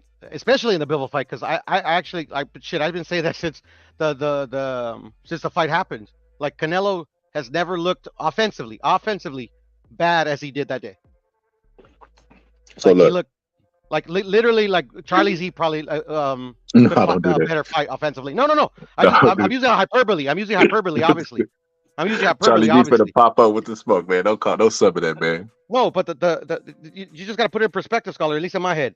No, the best fighter in the sport, like, literally fights offensively that horrible. I mean, it's just like, to me, something didn't compute in that fight. Here, I went back and looked at Amir had a video of male training for Canelo. Yes, sir. He's gonna lose, bro. I'm gonna go put money on Canelo right now. Yeah, actually, I've been that's the thing about fucking watching training footage. I don't like to put all my eggs in that basket, bro. He's gonna lose, bro. I seen something in. I don't think he's that stupid, bro, to fight him that way.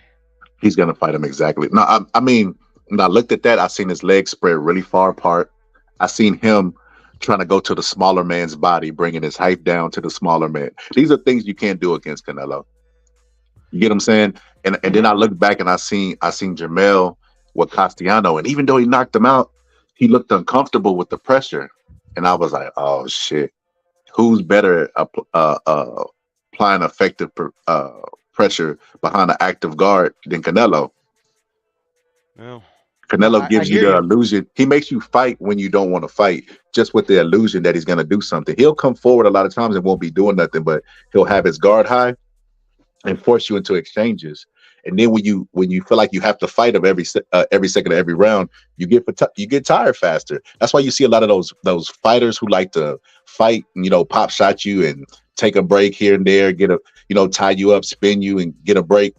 a lot of those fighters get anxiety when they fight a pressure fighter because they're gonna make a fight every second of every round, or at least feel like they have to. And I looked at Mel versus Castano, and I was like, he knocked him out, but he showed me that he don't know how to handle pressure fighters, bro. If Canelo fights him the way he did Kovalev, bro, I think he's gonna get him. I don't know about the KO. He said he's gonna KO him. I don't think he's gonna KO him. Yeah, I think it's gonna go 12 because fucking Jermel has a hell of a chin. But I agree with everything how you broke it down, bro. I just see it a different way of the film footage that I've seen with him and Joan Guzman or whatever. I think he's gonna try to fight him like Lara fought him, and at the end of the day, like Mel is not Lara. Like and if he fights, if I'm right, yeah, then I actually could see him getting fucked up. But if he fights him more the way you're kind of saying that, or how you're explaining it, it'll go 12. Yeah, I think Canelo will win a 12-round decision.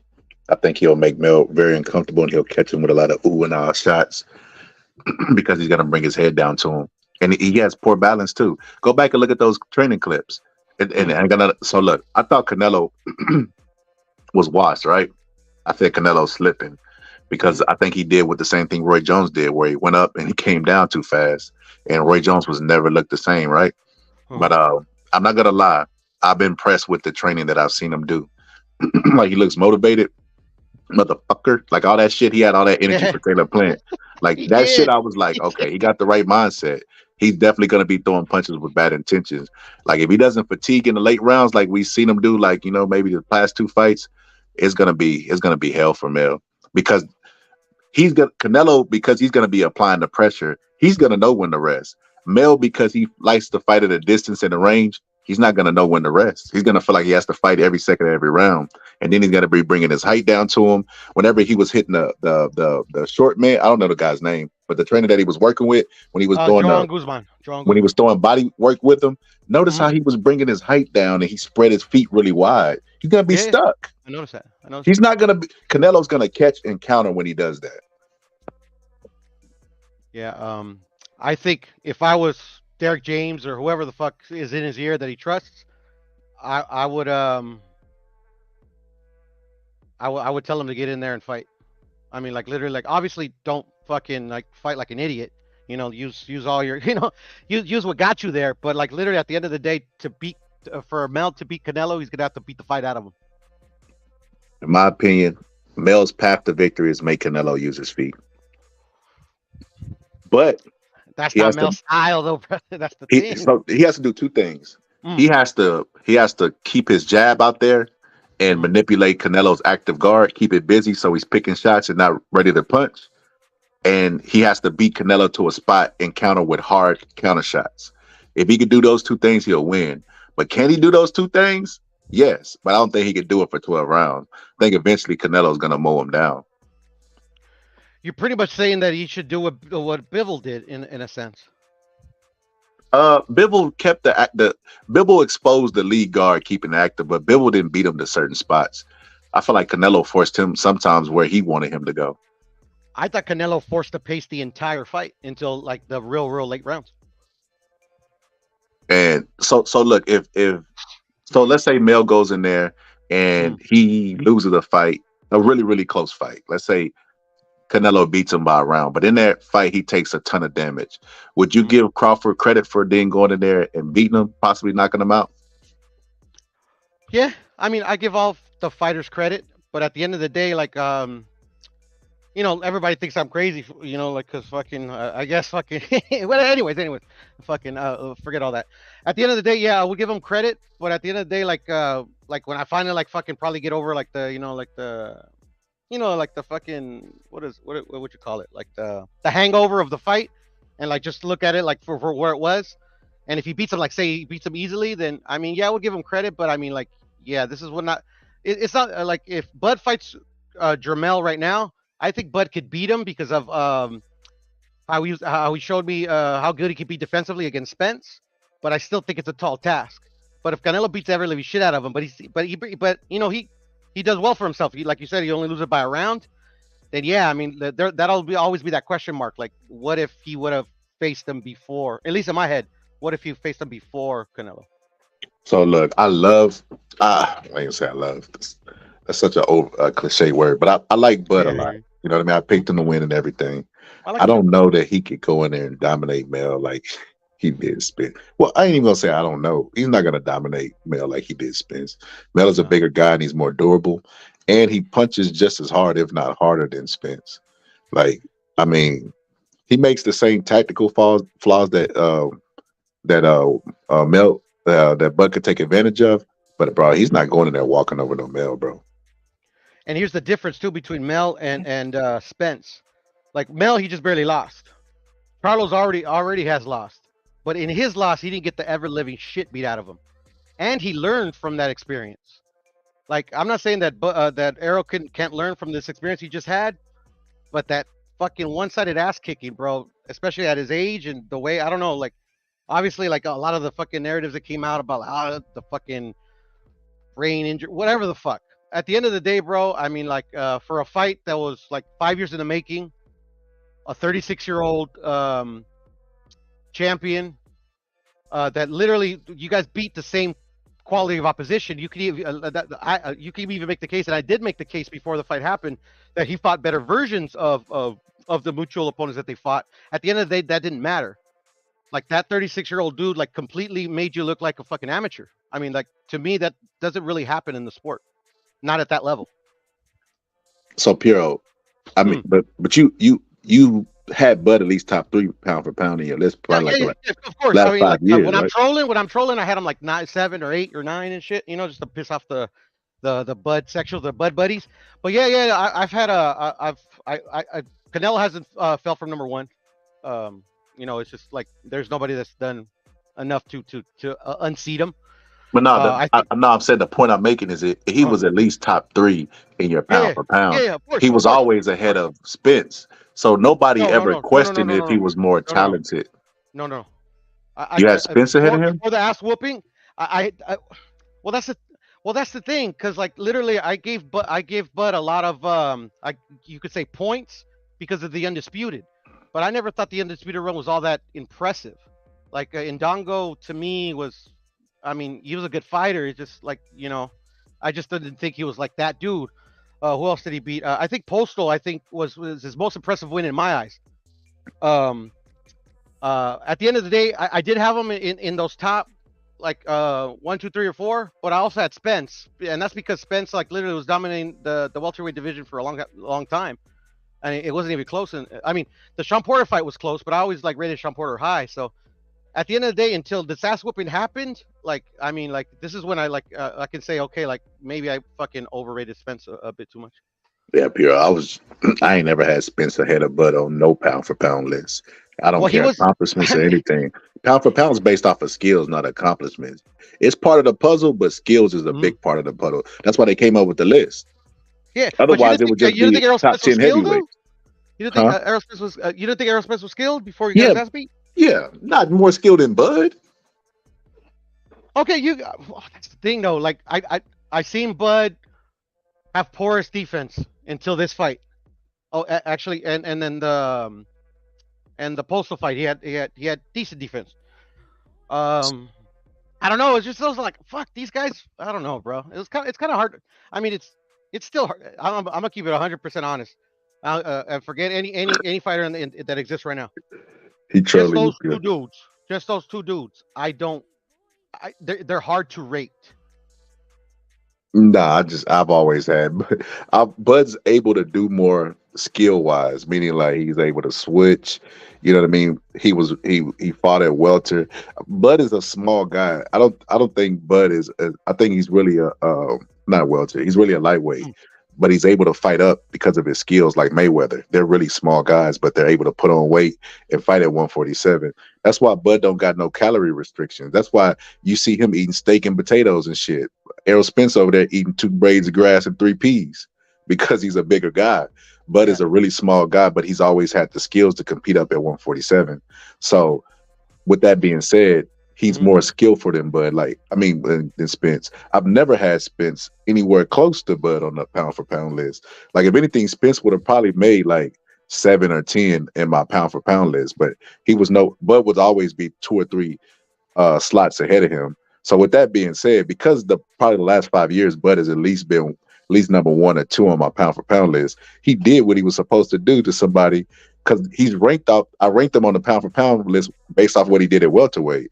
So I've always thought he was the better welterweight. So he did what he was supposed to do. That's what, But like in other words, that's what Errol I'm saying. Spence did it all before he did though. That's where for me it's. I mean, I know where you're coming from, but like literally Spence did it before he did it for longer.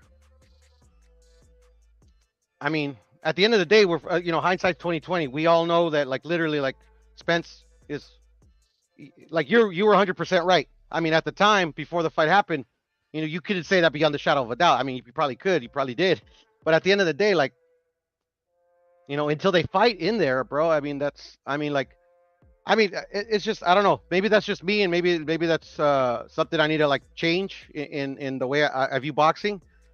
But the most skilled fighter doesn't always win. I mean, like literally at the end of the day, especially at the elite level, which these dudes were supposed to be in. Like literally, the skills actually are kind of like fucking are moot at that point. It's all about like who implements their game plan and who implements it better than the other dude. Yeah, that meter. I was telling somebody this the other day. Like the meter on character doesn't start when they get in the ring. That shit starts when they kids.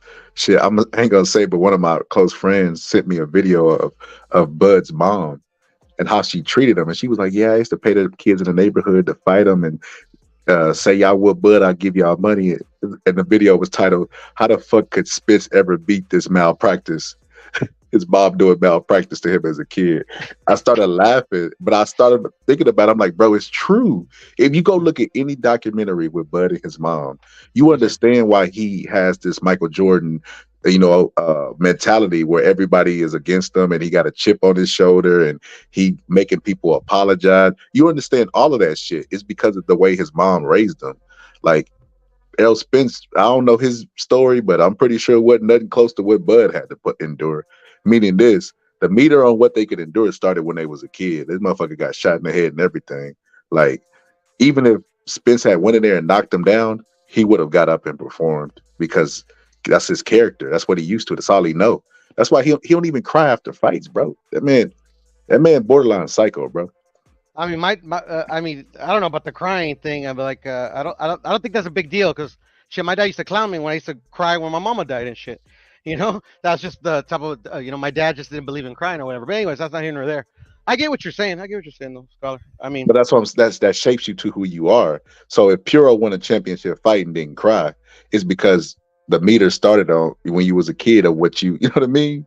What was tolerable, what was acceptable. You know what I mean? It shaped your reality. So it makes sense that Bud is the guy that he is. He like that. I always say that. Puro like that. Want to know how you had the Canelo number 1. Like, I mean, come on, like, I mean, like, at the end of the day, bro, I mean, unless you're a true Canelo hater, and you could like literally just take all your bias, bro, and look at what they are. Canelo's clear number 1. It's not even close. I mean, if there's anything to take away, that I'm gonna go home and beat my son and try to beat him into undisputed. Shit, right? That's the way that you're telling the boxers that are listening to us right now. No, I'm saying pressure make diamonds. You know what I mean? It busts pipes, but it could also make diamonds. For like that's what Bud's mom did. Now look, if Bud ever went to her for healing, Bud doesn't hate his mom though, right? Nah, he's still good with it. Why would he hate his mom? He's a fucking undisputed. Because usually the fathers are the ones that like push you like that, whoop de whoop or whatever. But like literally, like the mom, like shit, like damn. You know, I was watching Kevin Durant mom, and she was like, and Kevin Durant was like, "Mama, this one for you." Those nights whenever I was hungry and I had to run from school, I'm like, "What the fuck? Somebody call CP. Can you get charges for CPS charges for old shit? Like, are you serious?" Like some of these mamas be harder than the daddies, but that's what Bud's mom was, and that shaped his personality, and that's why Bud is who he is. He's very stoic, you know what I mean, borderline psychopath, and he don't show any emotions. Like after the fight, I was hoping that Bud was gonna cry. You're undisputed champion of the world, and you said your one of your friends was battling cancer and lost the battle, bro. I was expecting him to cry, but he never did. No one wants a black man to be number 1. Is that true, Pierre? What happened? What happened? What did he say? What did he say? No one wants a black man to be number one. He said simply What are America, you talking dark about? skinned Bud men can't Crawford cry. has literally been pound for pound for like the last 2 years, bro. Said, how the heck Canelo number one? Please explain that. He got beat by Bivol easy. Yeah, but he didn't. I know boxing, and like at the end of the day, I know boxing is just a name apparently because like, unless you were trolling us earlier, bro. Like, yeah, I mean, I know boxing. You hear that, Slim? He getting at you, Slim. I Don't mean, take that shit come out no on, boxing. bro. Shit. Nah, so At the end look, of the day, I'm not biased for Canelo, bro. I just gotta call a spade a spade. I don't think Canelo's number one, but I still would put him top 10. I But still I would put him. respect you though, scholar. I mean, I'm not saying I disrespect anybody that doesn't have him number one. You know, like other than yourself. But at the end of the day, bro, I mean, like, I mean, like, literally, obviously, Canelo has the skill. Where how you were saying that, like, literally, like, that's what the pound for pound is based on. Um, literally, like the one that they say the one that they say is a generational talent, and they didn't even say this about Canelo, and he's been doing, and he already did what Bud's been doing a long time. But anyways, um, like, bro, it's just like literally, it's like he has what, 2 losses or is it 3? I don't even the losses don't even mean nothing. People care too much Bro, about it fucking doesn't. It losses. doesn't. But that's the thing. That's the thing. I always tell you, scholar. I question any undefeated fighter, Bud Crawford included. Why? Like at the end of the day, say, scholar, you just knew. God came down and told you, Bud. I mean, Errol will never beat Bud. It's just like it's not gonna happen. Like if Bud knew this information, why didn't he move up? At the end of the day, when you run out of options, like that's kind of like the essence of pound for pound. When there's nobody else like that can beat you because you beat them all, or like literally they're just not there yet, you go look for challenges. Bud's never done that So this is one thing that these until excuse me, until a couple of weeks ago, where I thought that was like his first it appeared to be his first real challenge, and he plastered with flying colors. So this is one thing that the writers, the people that are considered the authorities or the gatekeepers of boxing have to start considering. When you're making a pound for pound list, undisputed has to at least be on the list, especially in the 4-belt era. It's not easy to do. If it was, everybody would be fucking doing it. So you have Mel has to be top 10. Canelo has to be top 10. Inoue has to be on the list. Who else we got undisputed? Of course, Bud. We can take Bud and set him to the side. I put him. Devin, which I disagree Devin with. has to be on the list. You got to put undisputed on the list because undisputed literally means that you can't dispute it. They the man of their division. So how could you not even consider them? So my undisputed list will be definitely. I remember one of my friends was telling me to do an undisputed list, but I was like, man, I ain't doing that opinionated ass shit. That shit don't mean nothing. It's just like for nothing. People gonna argue it no matter who you put on there. You could let them edit it, and they'll still have a problem with the edit that they made. Well, that's the thing, though, scholar. Like literally, the way I see undisputed, and this has nothing to do with the belts. Just when a fighter is undisputed,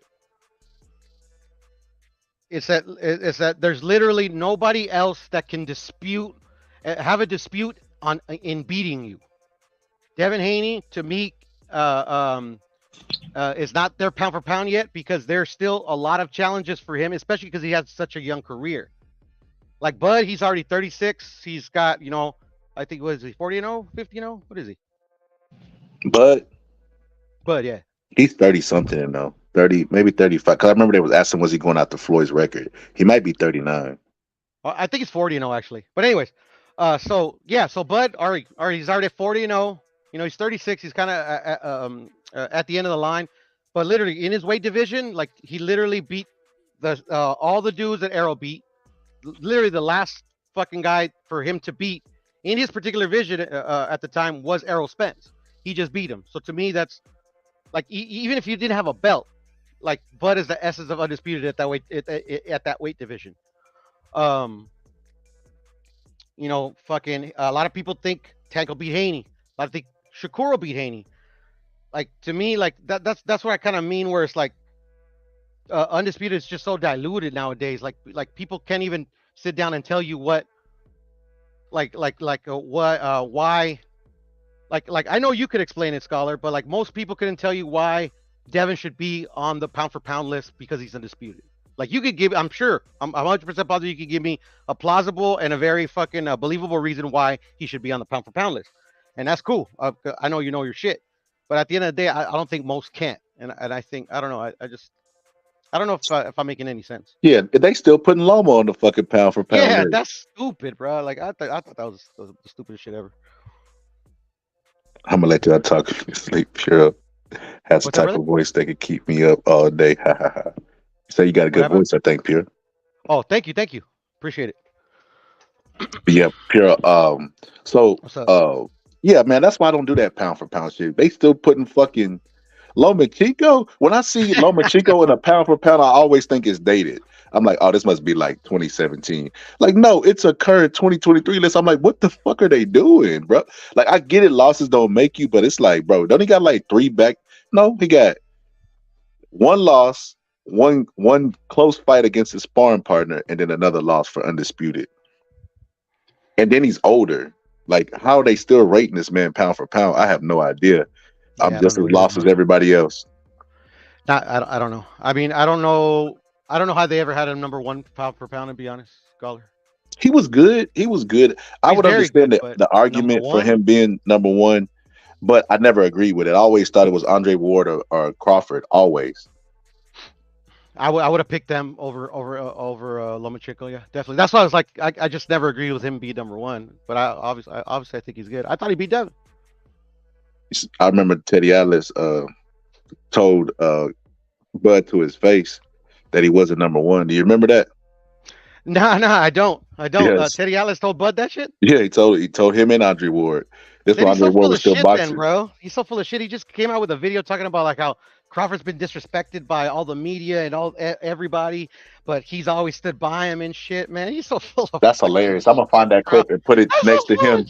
I'm gonna find that clip and put it next to him saying, you know what I mean? Like he said, no disrespect, but Lomachenko's number 1. Lomachenko's number. I remember that, bro. Because I remember, you know how the YouTube media is. Teddy Atlas done lost his mind because you know how they were with Andre Ward. Yeah. But they were saying Teddy Atlas done lost his mind because Andre Ward is number 1, et cetera, et cetera. But they were going pretty ham on Teddy. But I disagree. Why I disagree with him, bro? I respected Teddy's opinion more than theirs. So I was kind of like, yeah, shut up. You know what I mean? Like, what did you know? But yeah, bro, I agree. Lomachenko making a list at this point, bro. It was questionable then. It's dismissive now. Like if somebody comes to me with a list with Lomachenko on it, that's like a disqualification, bro. Like, you know how when you fill out an application, bro, if you've been to jail, you disqualified, bro. It's like that shit. I'll just take that shit and shred it. No, facts, bro. Yeah, man. I mean, like, fuck, was Nonito ever on the pound for pound list, bro? I'm not sure. You know what? I think he might have been. He was. You know.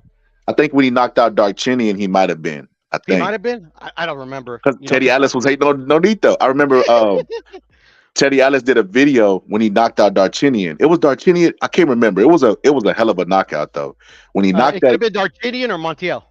Montiel. I think because people were saying that was the greatest left hook of all time, and Teddy Atlas lost his shit. Like, you know, like basically y'all got to calm down. Montiel was that dude at the time, so I could see why they hyped that win up a lot. I agree too. I agree. I understood where the hysteria was coming from because he was that dude, and Nonito went in there and that was a badass. Nonito was the underdog. I think it was like 3-1. Yes, it was a cold ass. He fucking obliterated him, bro. Like, yes, bro, it was a cold. I told Nonito the only time I think I spoke to him twice on YouTube. I told Nonito, I was like, you know, like, fuck, bro. You're like, I held a little bit of a grudge, but not. I usually don't hold grudges, like, especially when a dude, like, I mean, I gotta respect the dude. I mean, that's just the way I am. You know, but at the end of the day, I held a little grudge because you knocked out Montiel, bro. But then when you knocked out Archini, it was all good. Hey, and then Teddy Atlas came on, and he was telling everybody to calm down. It wasn't the greatest left hook. And then what I Know Boxer just said, after Rigondeaux beat him, he did a video. It's still up. If you type in Teddy Atlas, Nonito Donaire, he's like, you know, maybe Nonito was never in that class. Maybe y'all overrated him. He was never in that class of fighter. That's why he was dominated by Rigondeaux so easy, bro. Teddy Atlas, he be saying crazy shit sometimes, bro. I respect him because I know he knows his boxing, but his opinion, it's so crazy sometimes. I just be like, I can't do it, bro. I just tune that shit out. But Pure, are you from the school that now that Bud has cemented itself as the best of our time that he could go up against the all-time greats and compete, or you think that they would kill him? I mean, let them do something that those dudes would have done. Like this guy's already like thinking retirement, bro. I mean, like no. Bro, he's 40-0. He could easily fight like 9 more David Avenesians and then tie Floyd Mayweather's record. That's what I would do.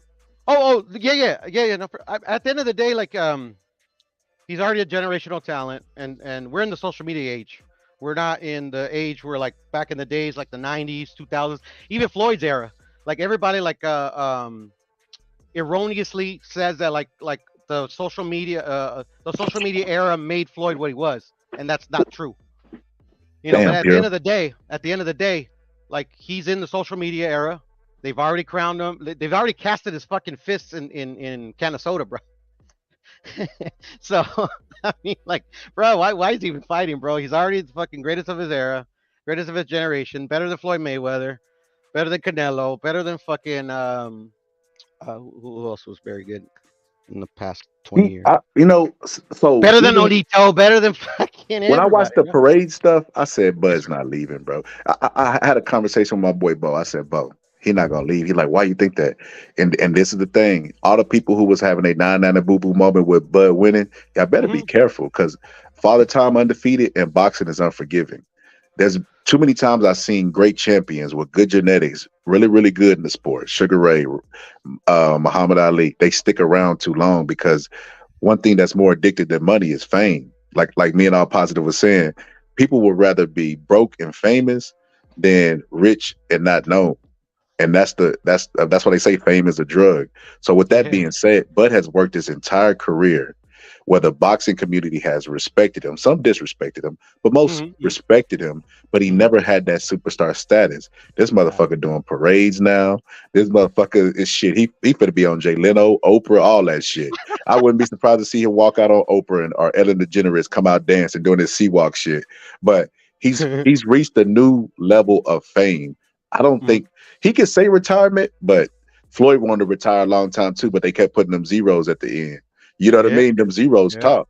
If they offer Bud a $50 million check to fight, I guarantee he gonna take it. So with that being said, they should be careful, because every fighter that, like I said, was genetically gifted that stuck around too long, they all of them tasted the canvas or tasted defeat. So you got your nanny boo boo moment. If Bud stays around too long, I guarantee these conversations that we having now about him versus Sugar Ray, they're gonna cease to exist. That shit gonna be like water on a Sierra sand. Facts. And I can see, like, I don't agree, because I just don't agree. I could see the, like, okay, he's better than Floyd, he would have beat Floyd. I can see that, because like, especially if you take away the pretty boy when he actually had some power, like the money, it wasn't knocking him out like Bud is doing. So I can see that. But I mean, like, him being like fucking in the just to be mentioned with like fucking Leonard, Hearns, all these fucking dudes that are like fucking, I mean, like literally, like, they all took losses, bro. It's it wasn't they weren't crowned as this as a generational talent after one big win, Yeah, I perfectly understand you. You get what I'm saying? But at the end of the day, I totally get what you're saying, and that's why, like, the parade came out of left field for me. I find the parade really curious. Did Muhammad Ali get any parades? I don't think so. I'm not too sure on that. That's a question you would have to ask Lisa or have, but I don't think so. This is the GOAT, bro. This is the GOAT of fucking boxing, bro. He didn't get no parades. But also to be fair, Puro, Omaha ain't got shit going. No, I mean, I actually like it. I like it that they're fucking like they got something to be prideful for. Cool. You know what I mean? Dope. Like, yeah, that's dope. Omaha, a parade. Omaha so lame. I mean, Omaha so small. They probably like got a statue of a drug dealer because they ain't got no athletes there. Like, that's probably what they got the rest of their cap on. He said even if Bud loses, he's still undefeated. See, that's that fan talk like that. That's that fan math that makes no sense. That's what they say, bro. That's what they say. If a man lose, he loses. They're crazy people, Said Bud next 3 fights, Spence 2, Keith Thurman, Charlo, then retire undefeated. If I'm Bud, I'm going. I'm going to Keith Thurman, and I say, Keith Thurman, all right, look, I'm gonna need 9 fights out of you. You got it in you, buddy? And I whoop Keith Thurman's ass 9 times, and then I beat Mel and retire 50-0. And then I have 3-time undisputed, and I tie Floyd's record because he could easily beat Thurman's ass fucking 100 times out of 100. I'm gonna tell you this, Scholar. I'm gonna map out exactly what Charlo, what Bud's gonna do. He's gonna fight. Let's see. The fight was in June, right? Mm-hmm. Errol. He's gonna fight Tim Tszyu for the belt in June of next year, and then he's gonna fight. If Jermell loses, he's gonna fight Jermell of June of the following year, and then he'll retire. Watch, mark my words. That's not. I don't know. I think that he in the interview he said too many times. Piero, he said, "It's my career and I do what the fuck I want to do," and that kind of talk sounds really Mayweatherish. You know what I mean? Where they're fighting for money at this point, and I think when money talks, he gonna end up fighting whoever the money goes with. Because David Avenesian, nobody was calling for that fucking fight, but because they put the money on the table, David Avenesian was his opponent. So I think Which was a lie, by the way. It could be. I'm just taking it at face value. Bud said it himself. He got paid $5 million. That's still good money to fight David Avenesian. No, I'm not saying it's not. I'm not saying it's not. But at the end of the day, I totally agree with you. It's about the money. Like Tim Tszyu, like literally, like I don't know if you know Carl. He's from Australia over there. Like he's like Tim Tszyu is like literally like Canelo over there in Australia. I think you're talking about the dude with the crocodile emoji. Yeah. Yeah, I know him.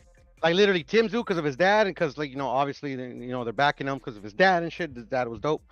Yeah, he's literally like he's like the Australian Canelo in his country. That's he said Floyd ain't let us catch his record. They'll fix a fight for him to lose on the scorecards. Oh, you think Floyd gonna set him up because he don't want him to break his record? That's it. Floyd is that petty. I can see Floyd doing that. They said the Marciano people did that forever. Floyd he gonna let them fight and put like a big ass giant magnet under the ring to make Bud be stationary so he can get knocked out. I can see Floyd doing some petty shit like that, bro. Favorite 80s fighters, guys. Favorite 80s fighters. What's your favorite 80s fighter? My favorite 80s fighter for you is Mike. Mine is man. In the 80s, I was born in 82, so you gotta remember, I was very, very, very little. My earliest boxing memory is probably 1990. So, but I mean, just in retrospect, I've seen the 80s dudes. Marvin Hagler. That's a good one. So I know boxing. Good thing Bud doesn't have brittle hands. He clowned on Floyd. That's funny shit, right? Yeah. I don't know, but he look like he got brittle ankles. I think that's the key to beating Bud. He got them little bitty legs. He got them little bitty legs and that little bitty waist. Like he been hula hooping. Like he was the hula hoop champ for like 10 years as a kid. Little bitty ass waist. I think making him think that not believing in him is probably the way to get under his skin. Now I got what you were saying. I know boxing. I got what you were saying. But yeah, man. I think that we got to pump the brakes on this talk. I know I know people are still high on that talk. The knockout that they comparing them to the greats. But let me tell you something. So, comparing Bud to Sugar Ray, who was a career welterweight and that fought with the greatest welterweights of all time during his era and was supreme, that's a little bit blasphemous. To get all that from beating Errol Spence, who people say was hyped up and was a bum after you beat him. Bro, that's why I don't believe in undefeated records. Because one, I do remember just to keep it welterweight, one Sugar Ray Leonard getting his ass beat by Roberto Duran, and then made him quit the very next fight, bro. Yeah. I mean, I want to see that from Bud, and then I'll start talking like, oh, okay, all right, okay. Nah, Bud don't even got that level of dance partners today.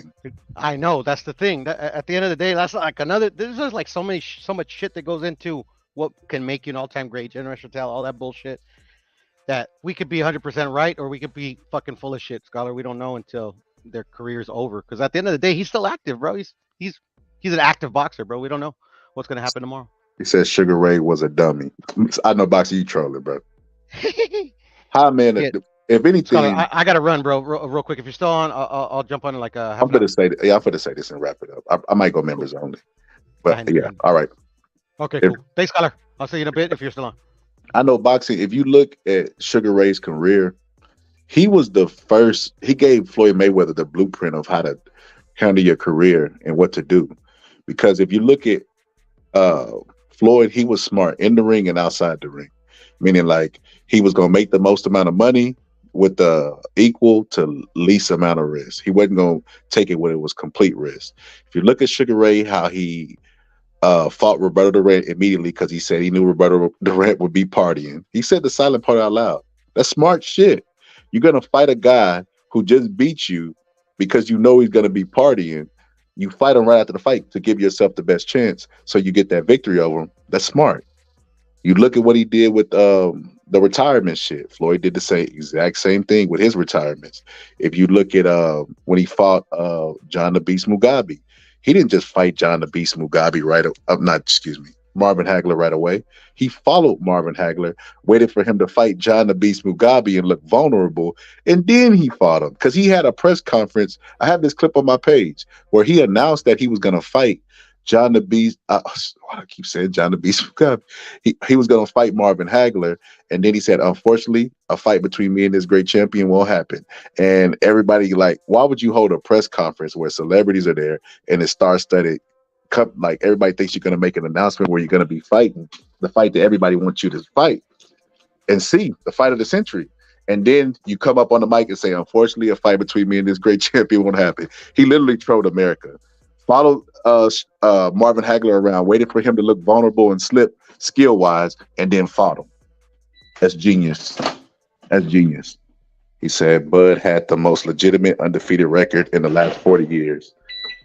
Nah, bro. I don't even think Bud's record is more legitimate than Floyd Mayweather's. Floyd Mayweather got a win over Canelo, bro. Floyd Mayweather got a win over the guy that Bud said is too big for him. Of course, he was fighting at a lower weight, but it still was Canelo. And he was bigger than Floyd. And Floyd might be smaller than Bud. He just was older and had filled out to that division.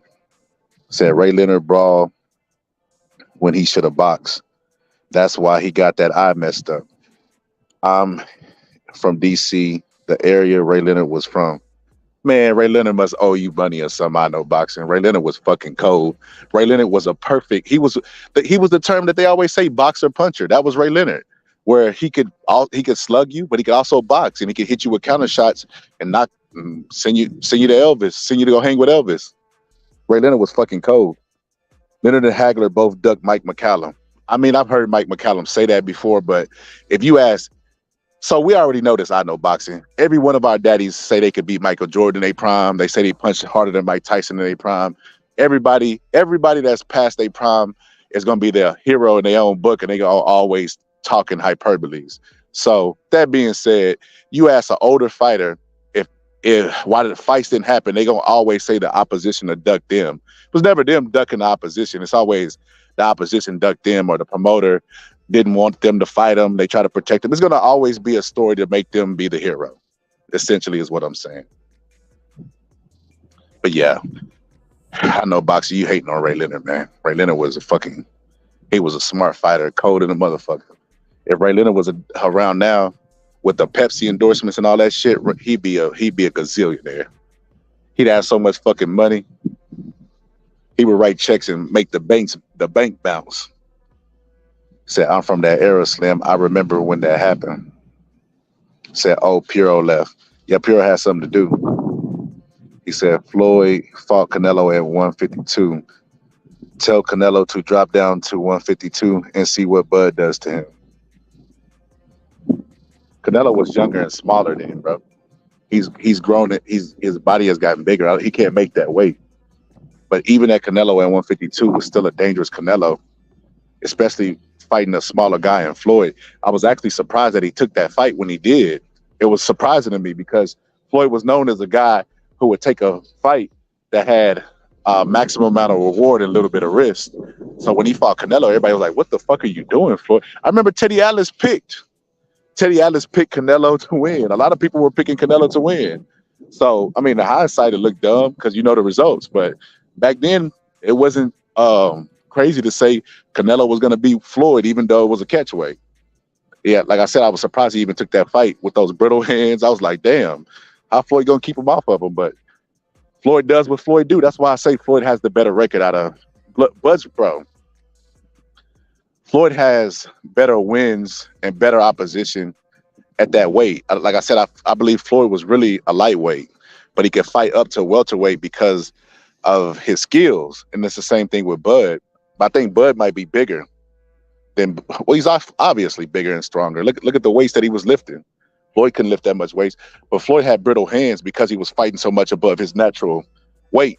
Those guys was bigger, the skulls were thicker, and he had a bunch of hand problems. I think that's why, because he was fighting those bigger guys. But if you look resume for resume, bro, Bud is not touching Floyd's level of opposition. Now, I will say this. I think Bud is aware of it too, because Bud is trying to go back and get 3-time undisputed so he can shut all that shit down.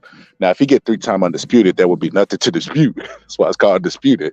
I think that will give him a good claim to being at least the best, welterweight, whatever, of all time, because he can't be the best lightweight, welterweight. He can't be everywhere he got undisputed, the best of that of all time. He has to pick, you got to pick a weight to rate him at his best. I don't even think it's welterweight. I honestly think it was lightweight. Or light welterweight, excuse me. Canelo was then and still was doo-doo now. Very overrated. Nah. I know boxing, that man, bro. I know boxing. If you know boxing, bro, Canelo in like 2019, 2020, bro, that was like the peak of Canelo's skills, where he had the most beautiful body work ever. And he was, bro, his counters, the way he would roll with shots, bouncing shots off his shoulders. Canelo was poetry in motion, bro. Nah, Canelo has not been garbage, bro. I don't know where you get that from. I know boxing. So obviously saying Canelo is too big for him isn't logical, because the man has literally fought at light heavyweight. Who? I don't get you talk about like that. Floyd had brittle hands at 130.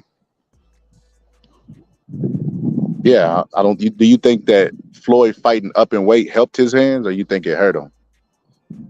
I don't think he had brittle hands. I think he just had hand injuries, and I think whenever he kept moving up, those hand injuries got worse because he was fighting bigger guys that were more durable with thicker skulls and thicker bone density.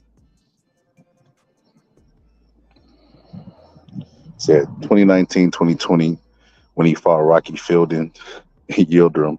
Very impressive. Yeah, you trolling. I know boxing. You trolling, bro. But I know boxing, bro. I know boxing. Did you pick Spence to win, bro? I could have swore you picked Spence to win, because you used to argue with me in the chats. You'd be like, nah, Slim, I think Spence got him. Benavidez likes to see who he fights next. Benavidez is going to make the mistake that Errol Spence made with Bud, sitting around waiting for a fight to happen instead of actually staying active and letting the fight happen when it happened. That's what Bud did. Bud said he said he gave up on the fight, basically. He gave up on the fight, and then the negotiations started getting, like, some action was finna happen, and that's when he got motivated. He said he was going to come back, beat Spence, and then beat Mel. But he didn't sit around waiting for that fight to happen. Actually, he moved on from the negotiations to go fight David Avenesian. You never want to sit in boxing. It's a term my trainer used to tell me, to rest is to rust. He wasn't lying, bro. That's what they talk about, ring rust and all that other shit, because it's real. Can't just sit around waiting for one fight to happen that might never happen. Silly. He said, yeah, I picked Spence. Still in shock. That's what I'm trying to tell you. I know boxing. The same arguments you making today, bro, you probably made for Spence beating Bud. Oh, he bigger. He got the better resume. He's stronger. All of this stuff. The stuff you telling me tonight to tell me why Canelo's trash, or to tell me why Raylan is stupid or any other talking points you had. The same logic that you used to pick Spence, trying to tell you is wrong, bro. Resumes never mattered in this fight because piece of paper don't ever fight for you. This is not a job application where you filling it in and you need your resume.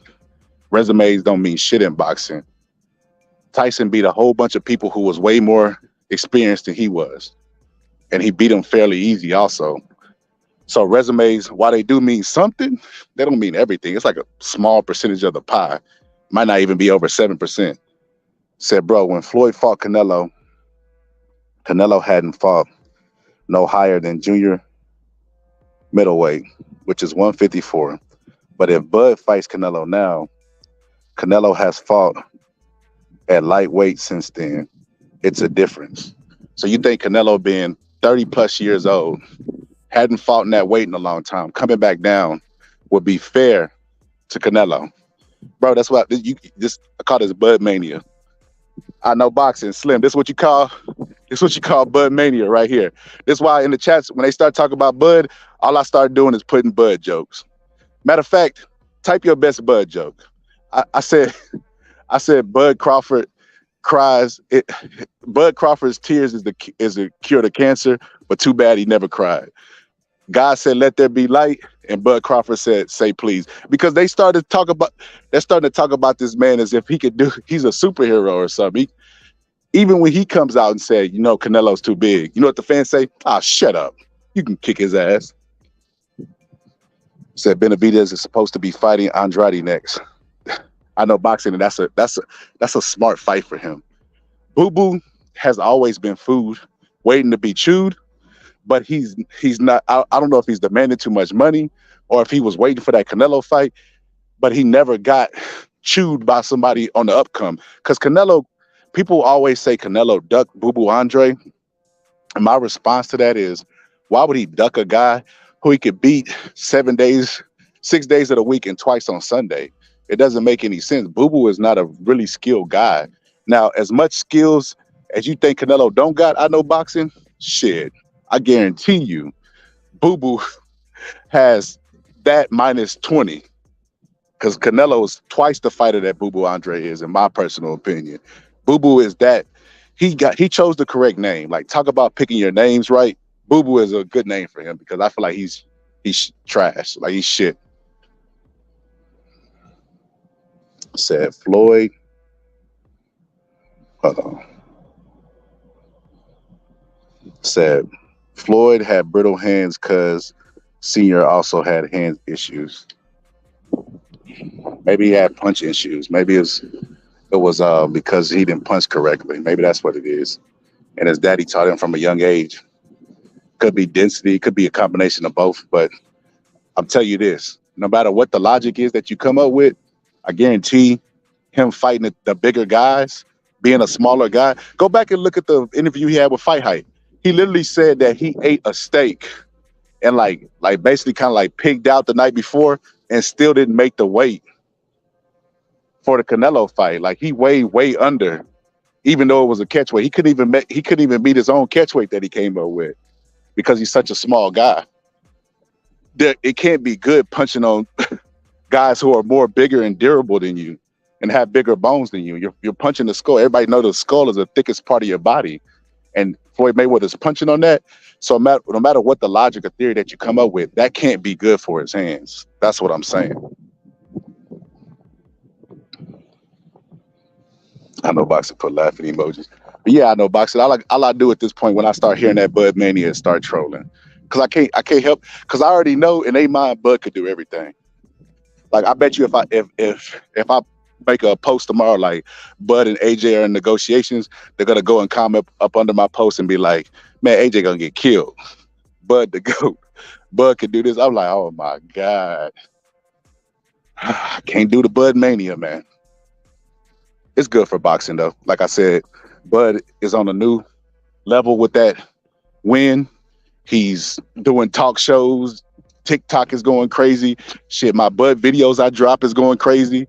All of that shit is due to Bud knocking out Spence and knockout sell our sport. So I ain't mad at it. I just ain't gonna participate in it. I ain't gonna sit around and act like Bud could beat all. That's not gonna happen. Bud is great though.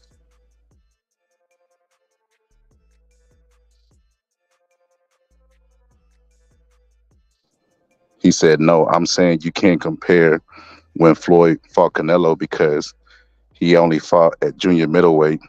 But if Bud fights this version of Canelo, he dealt with the Canelo that fought at light heavyweight. And that's what I'm trying to tell you like that. When Bud did an interview and they brought up Canelo's name, which Canelo's a big fight. He said basically he could do whatever the fuck he wants to with his career at this point. And all the stuff he entertained was basically money or legacy fights. Like the male fight is a legacy. The Tank fight is a money, right? Obviously. With that being said, Canelo is a money fight, a bigger money fight for him than Tank. He wouldn't even entertain that idea. He said the guy is too big. So if the fighter is telling you that, why would you then say, like, why is that even a possibility in your head of them fighting? Like, you're arguing a fight that the fighter said, nah, that motherfucker too big and dangerous for me. You're like, no. But if they fight, nah, ain't no if. Bud already said, I'm not fighting him. Bud's a smart man. I'm glad he didn't run with the narrative of, yeah, I could beat him, because the fans would have rode with that shit. They think Bud could be AJ. I'm serious about that shit. He said, yeah, these Bud fans go overboard, but they got bragging rights. Bud won the fight. Bragging rights is different. I know boxing then, like, I get it, to have your aha moment, but they just getting carried away with it. I get it, he knocked out Spence. It was in spectacular fashion, but, bro, to talk about Sugar Ray Leonard and those guys like it would be a competitive fight, to me, is laughable. Talk about a guy that got 8 fights at welterweight. So when they say, you got all knockouts at welterweight, if you type in BoxRec and do a simple search, it's 8 fights. And out of those 8 fights, how many of those guys are like even equal to anybody that Sugar Ray beat that was in a mega fight? From the Hagglers to the Durants, you know what I mean? Like, bro, that's kind of blasphemous at this point. Like Ray, like comparing Ray, who was a career welterweight, who best wins and best weight was at welterweight, bro. That's silly, bro. He would knock Bud out. Said he weighed in at 151. It's close enough. But yeah, he weighed in at 151 like that, eating whatever the fuck he wanted to eat. I don't know if you watched me, but I say fighters like Amir Khan, anybody could eat their way into a division, right? Floyd Mayweather could eat and get fat and become a heavyweight. Doesn't make him a heavyweight, right? You could eat your way in the division. Floyd Mayweather ate whatever he wanted to and tried to eat himself to the catch weight and still didn't make the catch weight because he's such a small guy with a high metabolism. That's what I'm trying to explain to you. That's how small he is. So said, yeah, I remember 80s before that is far back. It's a great era, bro. If you put Floyd in with same position today, he would say the same. When Floyd fought Canelo only had fought at junior middleweight. But if Canelo had been at light heavyweight, Floyd wouldn't fight him either. I think you're missing what I'm trying to tell you.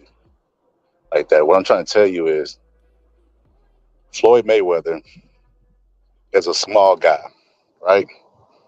He had established himself at that division just by eating what he wanted to and working really hard. Seen Floyd pull up at McDonald's and do all this other stuff, eat really, really crappy, drink soda during trainouts, stuff like that. Not to say he was really sloppy and not disciplined, but he was a small guy. Yeah, you know what I mean? At that weight, I feel like he really was a lightweight that was able to make that weight by eating himself and being disciplined in the gym. But he still was a small guy. But his skills were able to carry him through that division. I think Bud is the same way. What I'm trying to say is Bud would not fight Canelo now. He wouldn't fight Canelo now. Floyd beat Canelo then.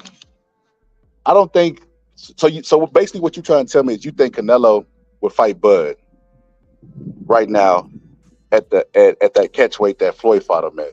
I don't even think Canelo would have tried to make that weight because the fight wouldn't have been as big because Floyd was who he was and Bud is who he is now. I mean, he's just now becoming a superstar at 36. I mean, they always talk about Floyd when he, in his early 30s, you know what I mean, being a superstar. So I think it's just two different scenarios, bro. And like I said, even though Bud is great, you gotta put shit in perspective, bro. I don't think he's fucking with Floyd like that. But yeah, man, it's been a good one, man. I'm gonna go ahead and end it, bro. I know boxing, thanks for pulling up. Like that, thanks for pulling up. We're looking out through the week, man. I think I'm gonna do another pop-up. I might do it members only. But I'm gonna talk about something other than boxing. But yeah, man, thank y'all for pulling up. See you on the next one. Mike, Francois Botha, 6-1 underdog. Are there any concerns on your part? I don't know anything about that. I don't know nothing about numbers. I just know what I can do. How about kill this mother? Well, it. It's a fight, so whatever happens, happens. Mike, why do you have to talk like that? Well, I'm talking to you the way I want to talk to you. Do you have a problem? Turn off your station. You know what? I think we'll end the discussion right now. Then we could. You got it. Have a nice fight, Mike. Off. Mine, 10 toes down. Ends don't lie, I need mines right now. I took my time, put it all on the line. Swallow my pride and still can't be denied. I been about mine, 10 toes down. Ends don't lie, I need mines right now. I took my time, put it all on the line. Swallow my pride and still can't be denied. Heard pussy niggas talking, staying Kingston just an old nigga. 10 toes down, that nigga Kingston still fold niggas. Never been no hoe nigga, just watch the money tree grow bigger. And I be goddamn if I depend on hoes like a nothing ass little broke nigga. Ain't no respect, yeah the game switch. Most of these niggas be shameless. Type of niggas be ducking fights, but then put your hands on your main bitch. That's some lame shit. Same niggas that I came with. That CBD Marvin, that FOFK say fucking nigga, that's the same flick. Wouldn't switch it up and wouldn't change shit. Fuck boys got the game bent. Talking down like he can't be touched, but a nigga like me make it famous. Gotta follow up and get back to business. Got that hard white, that's that Kathy Griffin. Go all night just to stack commission. If I fall, might just have to slap the clip. And y'all sound live, but it's a fact of fiction. Full paper chase, that's my active mission. Stay hustle mode, never slacking with. Stay on code about that action, nigga. Get the clapping, nigga. Just the 80s, baby. That's the crazy thing. Niggas quick to hop up on the gravy train. Trying to ride my wave, I'm too wavy, man. And I never let a bitch nigga play me, man. Mine, 10 toes down. Ends don't lie, I need mines right now. I took my time, put it all on the line. Swallow my pride and still can't be denied. I been about mine, 10 toes down.